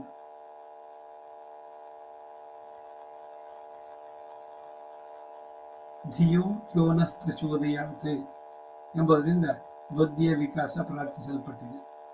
ಭರ್ಗಃ ಧೀಮಹಿ ಧ್ಯಾನಿಸುವೆವೋ ಎಂದು ಭರ್ಗಃ ಎಂಬ ಪದವು ಸಕಾರಾಂತ ದ್ವಿತೀಯಾದ್ದರಿಂದ ಭರ್ಗಃ ಅಕಾರಾಂತ ಪ್ರಥಮ ಅರ್ಥವನ್ನು ಹೇಳಿ ರುದ್ರನು ಹೇಳಲ್ಪಟ್ಟ ಎಂಬುದಕ್ಕೆ ಇಲ್ಲಿ ಸಾಧ್ಯ ಇಲ್ಲ. ಆದ್ದರಿಂದ ಶ್ರೀಮನ್ನಾರಾಯಣನ ದಿವ್ಯ ತೇಜಸ್ಸೇ ಇಲ್ಲಿ ಧ್ಯೇಯ ಎಂದು ಭಾವಿಸತಕ್ಕದ್ದು. ಹೀಗೆ ಮೋಕ್ಷ ಪ್ರಾಪ್ತಿಯನ್ನು ಉಂಟು ಮಾಡುವಂತಹ ದ್ವಯಮಂತ್ರಾರ್ಥವನ್ನ ಬೋಧಿಸುವ ಮಂತ್ರವಾಗಿ ಶ್ರೀಯಃಪತಿಯ ಉಪಾಯ ಉಪೇಯ ಭಾವವನ್ನು ವ್ಯಕ್ತಪಡಿಸುವುದರಿಂದ ಈ ಗಾಯತ್ರಿಗೆ ಅತಿ ಉತ್ಕೃಷ್ಟತೆ. ಆದ್ದರಿಂದ ಈ ಗಾಯತ್ರಿ ಛಂದಸ್ಸು ಗಾಯತ್ರಿ ಮಹಾಮಂತ್ರಕ್ಕೆ ಆಧಾರವಾದ ಛಂದಸ್ಸಾದ್ದರಿಂದಲೇ ಗಾಯತ್ರಿ ಛಂದಸಾಂ ಅಹಂ, ಛಂದಸಾಂ ಮಾತ, ಛಂದಸ್ಸುಗಳಿಗೆ ತಾಯಿ ಅಂತ ಹೇಳಿದ್ರು ಎಂಬ ಪ್ರಯೋಗ. ಮಾಸಾನ 12 ಮಾಸಗಳಿದೆ. ಮಾರ್ಗಶೀರ್ಷೋಹಂ, ಮಾರ್ಗಶೀರ್ಷ ಮಾಸವು ನಾನೇ. ಹೇಮಂತ ಋತುವಿನ ಪ್ರಥಮ ಮಾಸದ ಮಾರ್ಗಶಿರ ಮಾಸದಲ್ಲಿ ಉಷಕಾಲಕ್ಕೆ ಪೂರ್ವಭಾವಿಯಾಗಿ ಪುಣ್ಯತೀರ್ಥ ಅವಗಾಹನೆಯು, ಸೂರ್ಯೋದಯಾತ್ ಪೂರ್ವದಲ್ಲೇ ಭಗವದಾರಾಧನೆಯು ಮೋಕ್ಷ ಸಾಧನ ಸಹಕಾರಿ ಅಂತ ಹೇಳಲ್ಪಟ್ಟಿದೆ. ಮಾಸಗಳ ಮಹಾತ್ಮೆಯನ್ನು ಹೇಳಬೇಕಾದ್ರೆ ಮಾಸಾನ ಮಾರ್ಗಶೀರ್ಷೋಹಂ, ಮಾಸಗಳಲ್ಲಿ ನಾನು ಮಾರ್ಗಶಿರ. ಅದ್ಯಾಕ ಮಾರ್ಗಶಿರ ಅಂತಂದ್ರೆ ಭಗವಂತನ ಉಲ್ಲೇಖ ಎಲ್ಲ. ಈಗ ಒಂದು ದಿವಸದಲ್ಲಿ ಬೆಳಗಿನ ಕಾಲ ಬ್ರಾಹ್ಮಿ ಮುಹೂರ್ತ, ಹೀಗೆ ನಮಗೆ ದಿನದಲ್ಲಿ ಬ್ರಾಹ್ಮಿ ಮುಹೂರ್ತವೋ ಹಾಗೆ ದೇವತೆಗಳಿಗೆ ನಮ್ಮ 1 ವರ್ಷ ಅವ್ರಿಗೆ 1 ದಿವಸ, ಅವರಿಗೆ ಆ ಬ್ರಾಹ್ಮಿ ಮುಹೂರ್ತದ ಕಾಲ ಇದು ಮಾರ್ಗಶಿರ ಮಾಸ. ಇದು ಸತ್ವೋದ್ರಿಕ್ತವಾದಂತಹ ಕಾಲ. ತಿರುಪಾವೈ ಉಪನ್ಯಾಸಗಳಲ್ಲಿ ಬರೀ ಮಾರ್ಗಶಿರ ಮಾಸದ ಹಿರಿಮೆಯನ್ನೇ ಹೇಳ್ತಾ ಹೋಗ್ಬೋದು. 1 ದಿವಸ ಎಲ್ಲ ಪೂರ ಅದೇ ಆಗುತ್ತೆ. ಸತ್ವೋದ್ರಿಕ್ತವಾದ ಕಾಲ. ಶೂನ್ಯಮಾಸ, ಶೂನ್ಯಮಾಸ ಅಲ್ಲ, ಅದು ಭೋಗ ಶೂನ್ಯ. ಏನು ಭೋಗ ಶೂನ್ಯ ಅಂದ್ರೆ ಬರೀ ಇಂದ್ರಿಯಗಳ ತೃಪ್ತಿಗೋ ಹೋಟೆಲ್ನಲ್ಲಿ ತಿನ್ನೋದೋ ಇನ್ನೇನೋ ಮಾಡೋದೋ ಅಥವಾ ಆ ಥರದ್ದೆಲ್ಲ ಮಾಡೋದು ಬೇಡ. ಅವಾಗ ಭಗವಂತನನ್ನು ಪಡೆಯೋದಕ್ಕೆ ಬಹಳ ಸುಲಭವಾದಂತಹ ಉತ್ಕೃಷ್ಟವಾದಂತಹ ಸಮಯ. ಅದಕ್ಕಾಗಿ ಬ್ರಾಹ್ಮಿ ಮುಹೂರ್ತದಲ್ಲೇ ಎದ್ದು ಸಂಧ್ಯಾವನ್ನೇನೋ ಅಷ್ಟೇ, ಮೊದಲು ಎಲ್ಲ ಸ್ನಾನ ಆದ್ಮೇಲೆ ಆಚಮನ ಇವುಗಳನ್ನು ಮುಗಿಸಿ ಮೊದಲು ಆರಾಧನೆ ಮಾಡಬೇಕು. ಮುದ್ಗಾನ್ನ ಪೊಂಗಲ್ ನಿವೇದನ 30 ದಿವಸ ಏನ್ ಬೇಸರ ಆಗೋಲ್ವಾ? ದಿವಸ ಎಲ್ಲ ಬರೀ ಪೊಂಗಲೆ ತಿನ್ನೋಕೆ ಅಂದ್ರೆ ನಮ್ ನಾಲ್ಗೆ ರುಚಿ ಅಲ್ಲ, ಅದು ಭಗವಂತನಿಗೆ ಪ್ರೀತಿಯಾದದ್ದು. ಆ ಮಾಸದಲ್ಲಿ ಅದನ್ನು ಸ್ವೀಕಾರ ಮಾಡಿದ್ರೆ ಬಹಳ ಒಳ್ಳೇದು.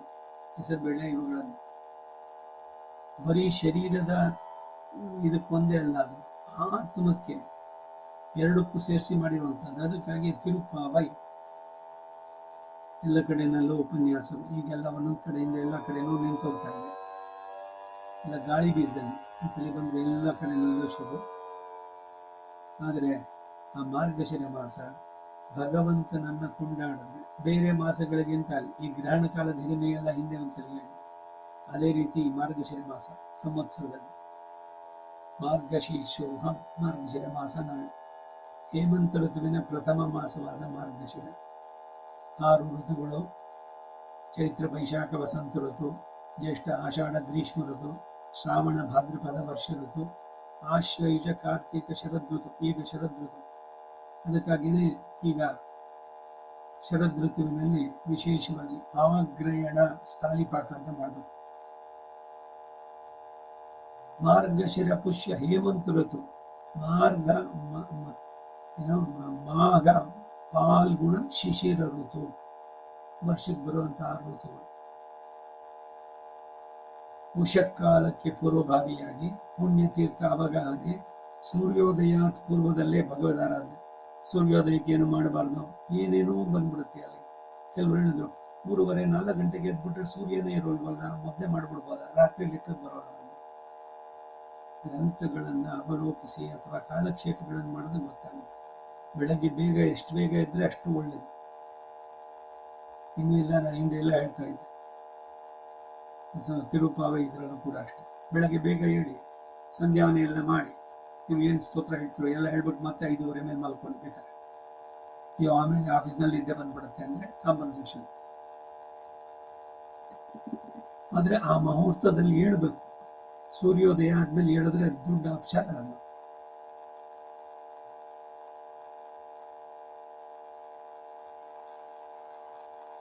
ಈ ಮಾಸದಲ್ಲಿ ಸೂರ್ಯನು ಧನುಸ್ಸಿಗೆ ಬರುವುದರಿಂದ ಧನುರ್ಮಾಸ ಪೂಜೆ, ಸಂಕ್ರಮಣ ಅಲ್ಲಿಂದ ಶುರು. ಧನುರ್ಮಾಸ ಪೂಜಾರಂಭ ಅಂತ ಹೇಳೋದು ಅದಕ್ಕಾಗಿ.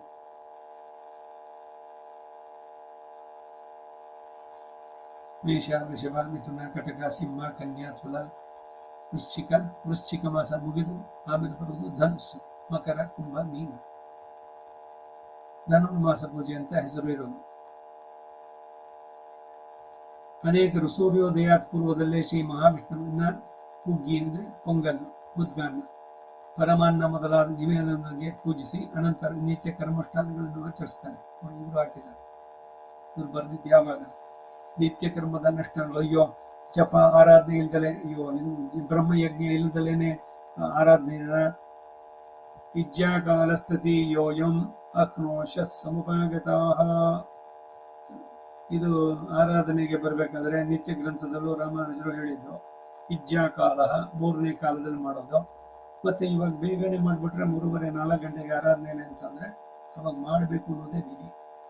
ಬೇರೆ ಟೈಮ್ನಲ್ಲಿ ಇದೆಲ್ಲ ಆಗಲಿ. ಇವಾಗ ಸ್ನಾನ ಆಯ್ತು, ಸ್ನಾನ ಆದ್ಮೇಲೆ ಊರ್ಧ್ವಗುಂಡ ಧಾರಣೆ, ಆಮೇಲೆ ಸಂಧ್ಯಾ ವಂದನೆ, ಅದಾದ್ಮೇಲೆ ಜಪಗಳು, ಆಚಾರ್ಯ ತನಿಯಂಗಳು ಇವುಗಳನ್ನು ಹೇಳಿ ಆಮೇಲೆ ಬ್ರಹ್ಮಯಜ್ಞ ಆದ್ಮೇಲೆ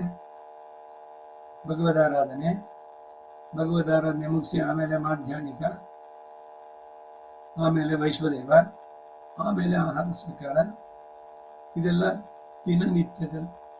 ಆದರೆ ವಿಶೇಷವಾಗಿ ಮಾರ್ಗಶಿರ ಮಾಸದಲ್ಲಿ ಸಂಧ್ಯಾ ವಂದನೆ ಬೇಕಾದ್ರೂ ಆಮೇಲೆ ಮಾಡ್ಬೋದು.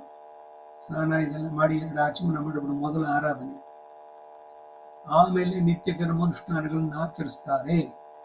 ನಂದವರಜದಲ್ಲಿ, ನಂದಗೋಕುಲದಲ್ಲಿ ಗೋಪಿಕಾ ಸ್ತ್ರೀಯರು ನಿಯತಾಹಾರರಾಗಿ, ನಿಯತವಾದ ಆಹಾರ, ಉಪವಾಸ ಅಂದ್ರೆ ಬರೀ ನೀರು ಕುಡ್ಕೊಂಡಿರಿ ಅಂತಂದ್ಬಿಟ್ಟಿಲ್ಲ, ಲಘುವಾಗಿ ತಗೊಂಡು, ಶಕ್ತಿ ಇದ್ರೆ ಆಗ್ಬೋದು.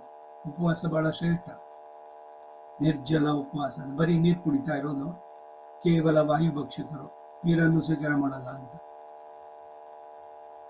ಆದರೆ ಸಾಮಾನ್ಯವಾಗಿ ನಿಯತವಾದ ಆಹಾರ, ಮಿತವಾದದ್ದು.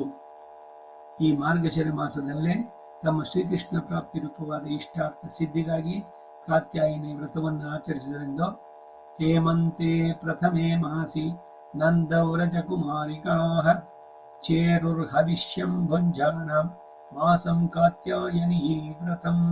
ಭಾಗವತದಲ್ಲಿ ದಶಮಸ್ಕಂದ 22ನೇ ಇದರಲ್ಲಿ ಬರುವಂತಹದ್ದು ಶ್ಲೋಕ, ಅಧ್ಯಾಯ ಹೇಳಲ್ಪಟ್ಟಿದೆ. ಆದರೆ ಫಲದಾಯಕತ್ವ ಕಾತ್ಯಾಯಿನಿಗಲ್ಲದೆ ಪರತತ್ವ ಶ್ರೀಕೃಷ್ಣನಿಗೆ ಸೇರಿದ್ದರಿಂದ ಹೇಳ್ತಾರೆ, ನಮಯ್ಯಾವೇಶಿತ ಧಿಯ ಕಾಮ ಕಾಮಾಯ ಕಲ್ಪತೆ ಭರ್ಜಿತ ಕ್ವಚಿತ ಧಾನಾಹ ಪ್ರಾಯೋ ಬೀಜಾಯ ನೇಷ್ಯತೆ. ನನ್ನಲ್ಲಿಟ್ಟ ಮನಸ್ಸುಳ್ಳವರಿಗೆ ಹುರಿದ ಬೀಜ ಹೇಗೆ ಅಂಕುರಿಸೋದಿಲ್ವೋ ಹಾಗೆ ಪುನಃಸಂಸಾರಾದಿಗಳಿಗೆ ನನ್ನಲ್ಲಿಟ್ಟ ಪ್ರೀತಿಯು ಕಾರಣವಾಗಲಾರದು ಅಂತ ಹೇಳ್ತಾರೆ. ಜನ್ಮ ಕರ್ಮ ಚ ಮೇ ದಿವ್ಯಂ ಯೋ ವೇತ್ತಿ. ಅವರಿಗೆ ಪುನರ್ಜನ್ಮ ಇಲ್ಲ ಅಂತ ಇಲ್ಲಿ ಭಗವದ್ಗೀತೆನಲ್ಲೇ ಹೇಳಿದ್ದಾನೆ. ನನ್ನ ಜನ್ಮ, ನಾನು ಮಾಡಿದಂತಹ ಆಯಾಯ ಅವತಾರಗಳಲ್ಲಿ ಹಿರಿಮೆಗಳು, ಅವುಗಳನ್ನು ಭಕ್ತಿ ಶ್ರದ್ಧೆಯಿಂದ ಯಾರು ತಿಳಿತಾರೋ, ಹೇಳ್ತಾರೋ, ಕೇಳ್ತಾರೋ ಅವರಿಗೆ ಪುನರ್ಜನ್ಮ ಇಲ್ಲ ಅಂತ. ಇದನ್ನು ಅನುಸರಿಸಿ ಈ ಧನುರ್ಮಾಸದಲ್ಲೇ ಪೆರಿಯಾಳ್ವಾರವರ ಪುತ್ರಿಯಾಗಿ ಭೂದೇವಿ ಅವತಾರವಾದಂಥ ಶ್ರೀ ಆಂಡಾಳ್, ಶ್ರೀ ರಂಗನಾಥನೇ ತನಗೆ ಪತಿಯಾಗಬೇಕು ಅಂತ ಉದ್ದೇಶದಿಂದ ಅರುಣೋದಯಕ್ಕೆ ಮುಂಚಿತವಾಗಿ ತನ್ನ ಸಖಿಯರನ್ನೆಲ್ಲ ಎಬ್ಬಿಸಿ ಕರೆದುಕೊಂಡು ಹೋಗಿ ಸ್ನಾನ ಮಾಡಿ ಶ್ರೀ ರಂಗವನ್ನಾರವರನ್ನು ಸೇರಿಸಿ ಅವರೆಲ್ಲ ತಮ್ಮ ತಮ್ಮ ಶ್ರೇಯ ಪ್ರಾರ್ಥನೆಯನ್ನು ಮಾಡಿಕೊಳ್ಳುವ ಹಾಗೆ ಮಾಡಿ ಹೀಗೆ ಒಂದು ವ್ರತವನ್ನು ಆಚರಿಸಿದರು. ಪಾವೈ, ಪಾವೈ ಅಂದ್ರೆ ವ್ರತ, ತಿರು ಅಂದ್ರೆ ಬಹಳ ಶ್ರೇಷ್ಠವಾದದ್ದು, ತಿರುಪಾವೈ ಬಹಳ ಶ್ರೇಷ್ಠವಾದ ವ್ರತ ಅದು. ಈ ನಮ್ಮ ನೋಂಪಿ ತಾನು ಒಳ್ಳಿತಕ್ಕು ಅಂತ ಕನ್ನಡದಲ್ಲಿ ಮಾರ್ಗಶಿರ ಮಾಸದಲ್ಲಿ ಪಾಲ್ಜೊನ್ನೆ ಬೆಳಗಿನಲ್ಲಿ ಚತುರಯ್ಯರು ಬಹಳ ಸುಂದರವಾಗಿದೆ ಅನುವಾದ. ಶ್ರೀರಂಗಂ ಎನ್ನುವ ಹೆಸರು ಜಿ.ಪಿ. ರಾಜರತ್ನಂ ಅದನ್ನು ಸಂಗ್ರಹಿಸಿ ಮಾಡಿದ್ದಾರೆ. ಅವರು ಬರೆದದ್ದ ಕನ್ನಡಕ್ಕೆ ಅನುವಾದ. ಅದಾದ್ಮೇಲೆ ತುಂಬಾ ಜನ ಮಾಡಿದ್ದಾರೆ ಕನ್ನಡಕ್ಕೆ ಅನುವಾದ. ಈ ವ್ರತ ಸಿದ್ಧಿಸಲಿ ಈ ನಮ್ಮ ನೋಂಪಿ ತಾನ್ ಒಳ್ಳಿತಕ್ಕು ಅಂತ ಹಳೆಗನ್ನಡದ ರೀತಿಯಲ್ಲಿ ಪದ್ಯಗಳು, ಅದಕ್ಕೆ ಕನ್ನಡದಲ್ಲಿ ಅನುವಾದಗಳನ್ನು ಮಾಡಿರುವಂತ. ಇದನ್ನೆಲ್ಲ 30 ಪಾಶುರಗಳಂತಹ ರಹಸ್ಯ ಅರ್ಥಗಳಿಂದ ಗರ್ಭಿತವಾದಂತಹ ತಿರುಪಾವೈ ಎಂಬ ಗ್ರಂಥವಾಗಿ ರಚಿಸಿದ್ದಾರೆ. ಈ ಧನುರ್ಮಾಸದಲ್ಲಿ ಪ್ರತಿದಿನವೂ ಶಾತುಮರೆ ಕಾಲದಲ್ಲಿ ಕ್ರಮವಾಗಿ ಒಂದೊಂದು ಪಾಶುರವನ್ನು ಪಡಿಸಿ ಅರ್ಥಾನುಸಂಧಾನ ಮಾಡುವ ಪದ್ಧತಿ ಈಗಲೂ ಕೂಡ ಉಂಟು. ಅವತ್ತವತ್ತಿಗೆ ನಿತ್ಯ ಅಂದ್ರೇನೋ ಪ್ರತಿದಿನ ಪ್ರಾರ್ಥನೆ ಮಾಡುವಂತಹದ್ದು 29ನೇ ಪಾಶುರ ಚಿತ್ತಂ ಶ್ರೀಕಾಲೆ ಮಂಗಕ್ಕಡ. ಅದ್ರ ಜೊತೆಗೆ ಇದನ್ನು ಹೇಳುವಂಥದ್ದು. ಒಂದೊಂದು ದಿವಸ ಆಯಾಯ ದಿವಸ ಆ ಪಾಶುರದಲ್ಲಿ ಶಾತುಮರೆ ಮಂಗಳಾಶಾಸನ ಭಗವಂತನಿಗೆ ಮಾಡುವಂಥದ್ದು. ಹೀಗೆ ಮಾರ್ಗಶಿರ ಮಾಸ ಆರಾಧನೆ ಪರಮ ಶ್ರೇಯಸ್ಕರವಾದ್ದರಿಂದ ಮಾಸಾನ ಮಾರ್ಗಶೀರ್ಷೋಹಂ ಎಂದು ಮಾರ್ಗಶಿರ ಮಾಸಕ್ಕೆ ಮಹಾತ್ಮೆ ಹೇಳಲ್ಪಟ್ಟಿದೆ. ಋತೂನ 6 ಋತುಗಳಲ್ಲಾದರೂ ಕುಸುಮಾಕರ ವಸಂತ, ವಸಂತ ಋತು. ಕುಸುಮಾಕರ ಅಂದ್ರೆ ಮನ್ಮಥ. ವಸಂತ ಋತು ಚೈತ್ರ ವೈಶಾಖ ಮಾಸಗಳು. ವಸಂತ ಋತುವು ಅಹಂ ನಾನೇ. ವಸಂತ ಋತುವಿನಲ್ಲಿ ವೃಕ್ಷಗಳೆಲ್ಲ ಚಿಗುರಿ ಹೂ ಬಿಟ್ಟು ಫಲ ಸಮೃದ್ಧಿಯನ್ನು ಹೊಂದುತ್ತೆ. ಕೋಕಿಲಾದಿ ಪಕ್ಷಿ ನಿನದಗಳಿಂದ ಅತಿ ಮನೋಹರವಾಗಿ ದವಸ ಧಾನ್ಯಗಳ ಸಂಪತ್ತಿನಿಂದ ಶುಭ ಶೋಭನ ಯಜ್ಞಾದಿ ಮಹಾಕರ್ಮಗಳಿಗೆ ಅನುಕೂಲವಾದ ಋತು ಎಂದು ಶಾಸ್ತ್ರವಿಧವಾಗಿದೆ. ಸರ್ವೋಪಭೋಗಗಳಿಗೆ ಅನುಕೂಲವಾಗಿ ಆನಂದಕರವಾಗಿ ತೋರುವುದರಿಂದ ವಸಂತ ಋತುವಿಗೆ ಪ್ರಾಧಾನ್ಯ ಹೆಚ್ಚು. ಮಾಸಾನ ಮಾರ್ಗಶೀರ್ಷೋಷಂ ಅಂತ ಹೇಳಿದ್ನಲ್ಲ, ಅಂದ್ರೆ ಮಾಸಗಳಲ್ಲಿ ಅವನು ಋತುಗಳಲ್ಲಿ ನಾನು ವಸಂತ ಅನ್ನ. ಇಲ್ಲಿ ಇದಕ್ಕೇನು ಹಿರಿಮೆ ಅಂದ್ರೆ ಇವನು ಭಗವಂತನ ಆರಾಧನೆ ಮತ್ತೊಂದು ಮಾಡೋದಕ್ಕೆ ಎಲ್ಲ ಭೋಗಗಳು ಸಮೃದ್ಧಿ ಇರಬೇಕು. ಧನ ಧಾನ್ಯ ಅವೆಲ್ಲ ಚೆನ್ನಾಗಿ ಉಂಟಾಗೋದು ಚೈತ್ರ ಮಾಸ ಇವುಗಳಲ್ಲಿ. ವಸಂತ ಋತುವಿನಲ್ಲಿ ಚೈತ್ರ ವೈಶಾಖ ವಸಂತ ಋತು ಆ ಮಾಸಗಳಲ್ಲಿ. ಅದಕ್ಕಾಗಿ ಕುಸುಮಾಕರ ಎಂಬ ಶಬ್ದವೇ ಈ ಅಭಿಪ್ರಾಯವನ್ನು ಹೇಳುತ್ತೆ. ಪುಷ್ಪಗಳಿಗೆ ಆಕರ, ಕುಸುಮ ಆಕರ. ಅಂದ್ರೆ ಸರ್ವೋಪಭೋಗಾನಂದಾದಿಗಳಿಗೆ ಅದು ಉಪಲಕ್ಷಣ. ಎಲ್ಲ ರೀತಿಯ ಭೋಗಗಳನ್ನ ಪಡೆಯುವುದಕ್ಕೆ ಅವಕಾಶವಾಗುವಂಥದ್ದು. ಅದಕ್ಕಾಗಿ ನಾನು ಋತುಗಳಲ್ಲಿ ವಸಂತ.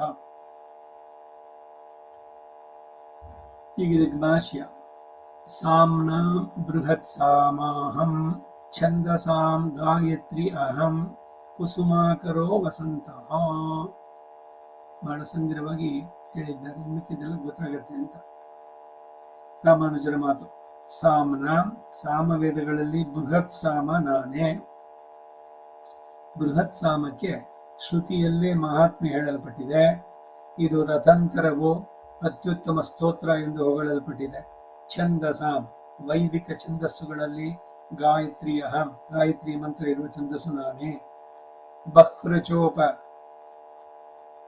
ಬಹ್ರಚೋಪ ಉಪನಿಷತ್ತದು. ಅದರಲ್ಲಿ ಅಗ್ರಂ ವೈ ಛಂದಸಾಂ ಗಾಯತ್ರಿ ಎಂದು ಗಾಯತ್ರಿಗೆ ಮಹಾತ್ಮೆ ಹೇಳಲ್ಪಟ್ಟಿದೆ ಅಂತ ವೇದಾಂತ ದೇಶಿಕರು ಹೇಳ್ತಾರೆ. ಎಷ್ಟು ಉಪನಿಷತ್ತುಗಳನ್ನು ಅವರು ಓದಿದ್ರು. ಮಾಸಾನ ಮಾರ್ಗಶೀರ್ಷೋಹಂ ಎಂಬಲ್ಲಿ ಧನುರ್ಮಾಸ ಭೋಜ ಮಹಾತ್ಮೆ ಸರ್ವರಿಗೂ ವೇದ್ಯಾಂಶವಾದ್ದರಿಂದ ಅದಕ್ಕೆ ಇಲ್ಲಿ ವ್ಯಾಖ್ಯಾನ ಬರೆಯಲಿಲ್ಲ. ಹಾಗೂ ಹೇಳಿದ್ರಲ್ಲ ಒಂದಷ್ಟೆಲ್ಲ. ಋತೂನಾಂ ಕುಸುಮಾಕರ ಎಂಬುದಕ್ಕೆ ಅಹಮೇವ ಎಂಬುದನ್ನು ಸೇರಿಸಿಕೊಳ್ಳುತ್ತಾರೆ. ನಾನೇನೆ ಋತುಗಳಲ್ಲಿ ಕುಸುಮಾಕರ ಅಂತ. ಕುಸುಮಾಕರ ಎಂದರೆ ವಸಂತ ಋತು ಎಂದು ವ್ಯಾಖ್ಯಾನ ಮಾಡಿದ್ದಾರೆ. ಆ ಕಾಲದಲ್ಲಿ ಸರ್ವ ಪ್ರಾಣಿಗಳಿಗೂ ಸುಖದ ಅತಿಶಯ ಉಂಟು ಎಂಬುದು ಪ್ರತ್ಯಕ್ಷ ಸಿದ್ಧ ಎಂದು ಈ ಕುಸುಮಾಕರ ಶಬ್ದ ಸೂಚಿಸುತ್ತೆ.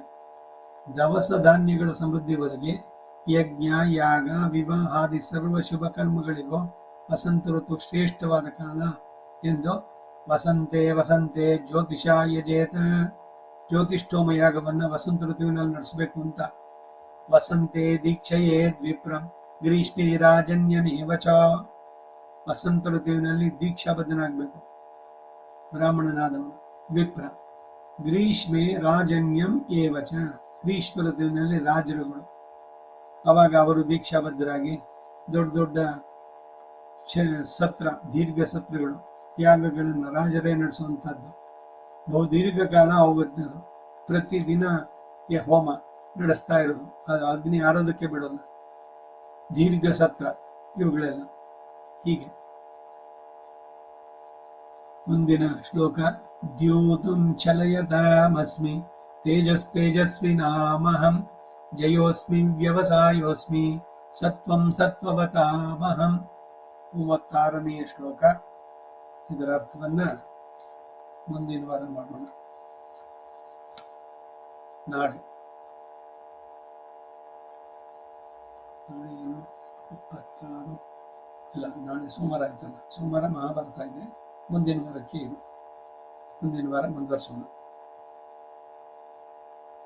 ವಸುದೇವ ಸುತಂ ದೇವಂ ಕಂಸಚಾಣೂರಮರ್ದನಂ ದೇವಕೀ ಪರಮಾನಂದಂ ಕೃಷ್ಣಂ ವಂದೇ ಜಗದ್ಗುರುಂ. ಆತಸಿ ಪುಷ್ಪಸಂಕಾಶಂ ಹಾರನೋ ಪುರುಷೋಭಿತಂ ರತ್ನಗಂಗಣಕೇಯೂರಂ ಕೃಷ್ಣಂ ವಂದೇ ಜಗದ್ಗುರುಂ. ಕುಟಿಲಾಲಕ ಸಂಯುಕ್ತಂ ಪೂರ್ಣಚಂದನೈರ್ಭಾನನಂ ವಿಲಸತ್ಕುಂಡಲಧರಂ ದೇವಂ ಕೃಷ್ಣಂ ವಂದೇ ಜಗದ್ಗುರುಂ. ಮಂದಾರಗಂಧ ಸಂಯುಕ್ತಂ ಚಾರುಹಾಸಂ ಚತುರ್ಭುಜಂ ವರೀಪಿಂಚಾಮಚೂಡಾಂಗಂ ಕೃಷ್ಣಂ ವಂದೇ ಜಗದ್ಗುರುಂ. ಉತ್ಫುಲ್ಲ ಪದ್ಮಪತ್ರಾಕ್ಷಂ ನೀಲಜೀಮೂತ್ಸನ್ನಿಭಂ ಯಾದವಾನಾಂ ಶಿರೋರತ್ನಂ ಕೃಷ್ಣಂ ವಂದೇ ಜಗದ್ಗುರುಂ. ರುಕ್ಮಿಣೀಕೇಳಿ ಸಂಯುಕ್ತಂ ಪೀತಾಂಬರ ಸುಶೋಭಿತಂ ನಮಾಕ್ತ ತುಳಸೀಗಂಧಂ ಕೃಷ್ಣಂ ವಂದೇ ಜಗದ್ಗುರುಂ. ಗೋಪಿಕಾನಾಂ ಕುಚದ್ವಂದಂ ಗಂಗುವಂಕಿತವಕ್ಷಸಂ ಶ್ರೀನಿಕೇತಂ ಮಹೇಶ್ವಾಸಂ ಕೃಷ್ಣಂ ವಂದೇ ಜಗದ್ಗುರುಂ. ಶ್ರೀವತ್ಸಾಂಗಂ ಮಹೋರಸ್ಕಂ ವನಮಲ್ಲಾಭಿರಾಜ್ಯಂ ಶಂಖಚಕ್ರಧರಂ ದೇವಂ ಕೃಷ್ಣಂ ವಂದೇ ಜಗದ್ಗುರುಂ. ಕೃಷ್ಣಾಷ್ಟಕಮಿದಂ ಪುಣ್ಯಂ ಪ್ರಾತರುತ್ತಾಯ ಪಡೆದ ಕೋಟಿ ಜನ್ಮಗತಂ ಪಾಪಂ ಸ್ಮರಣೇನ ವಿನಶ್ಯತಿ.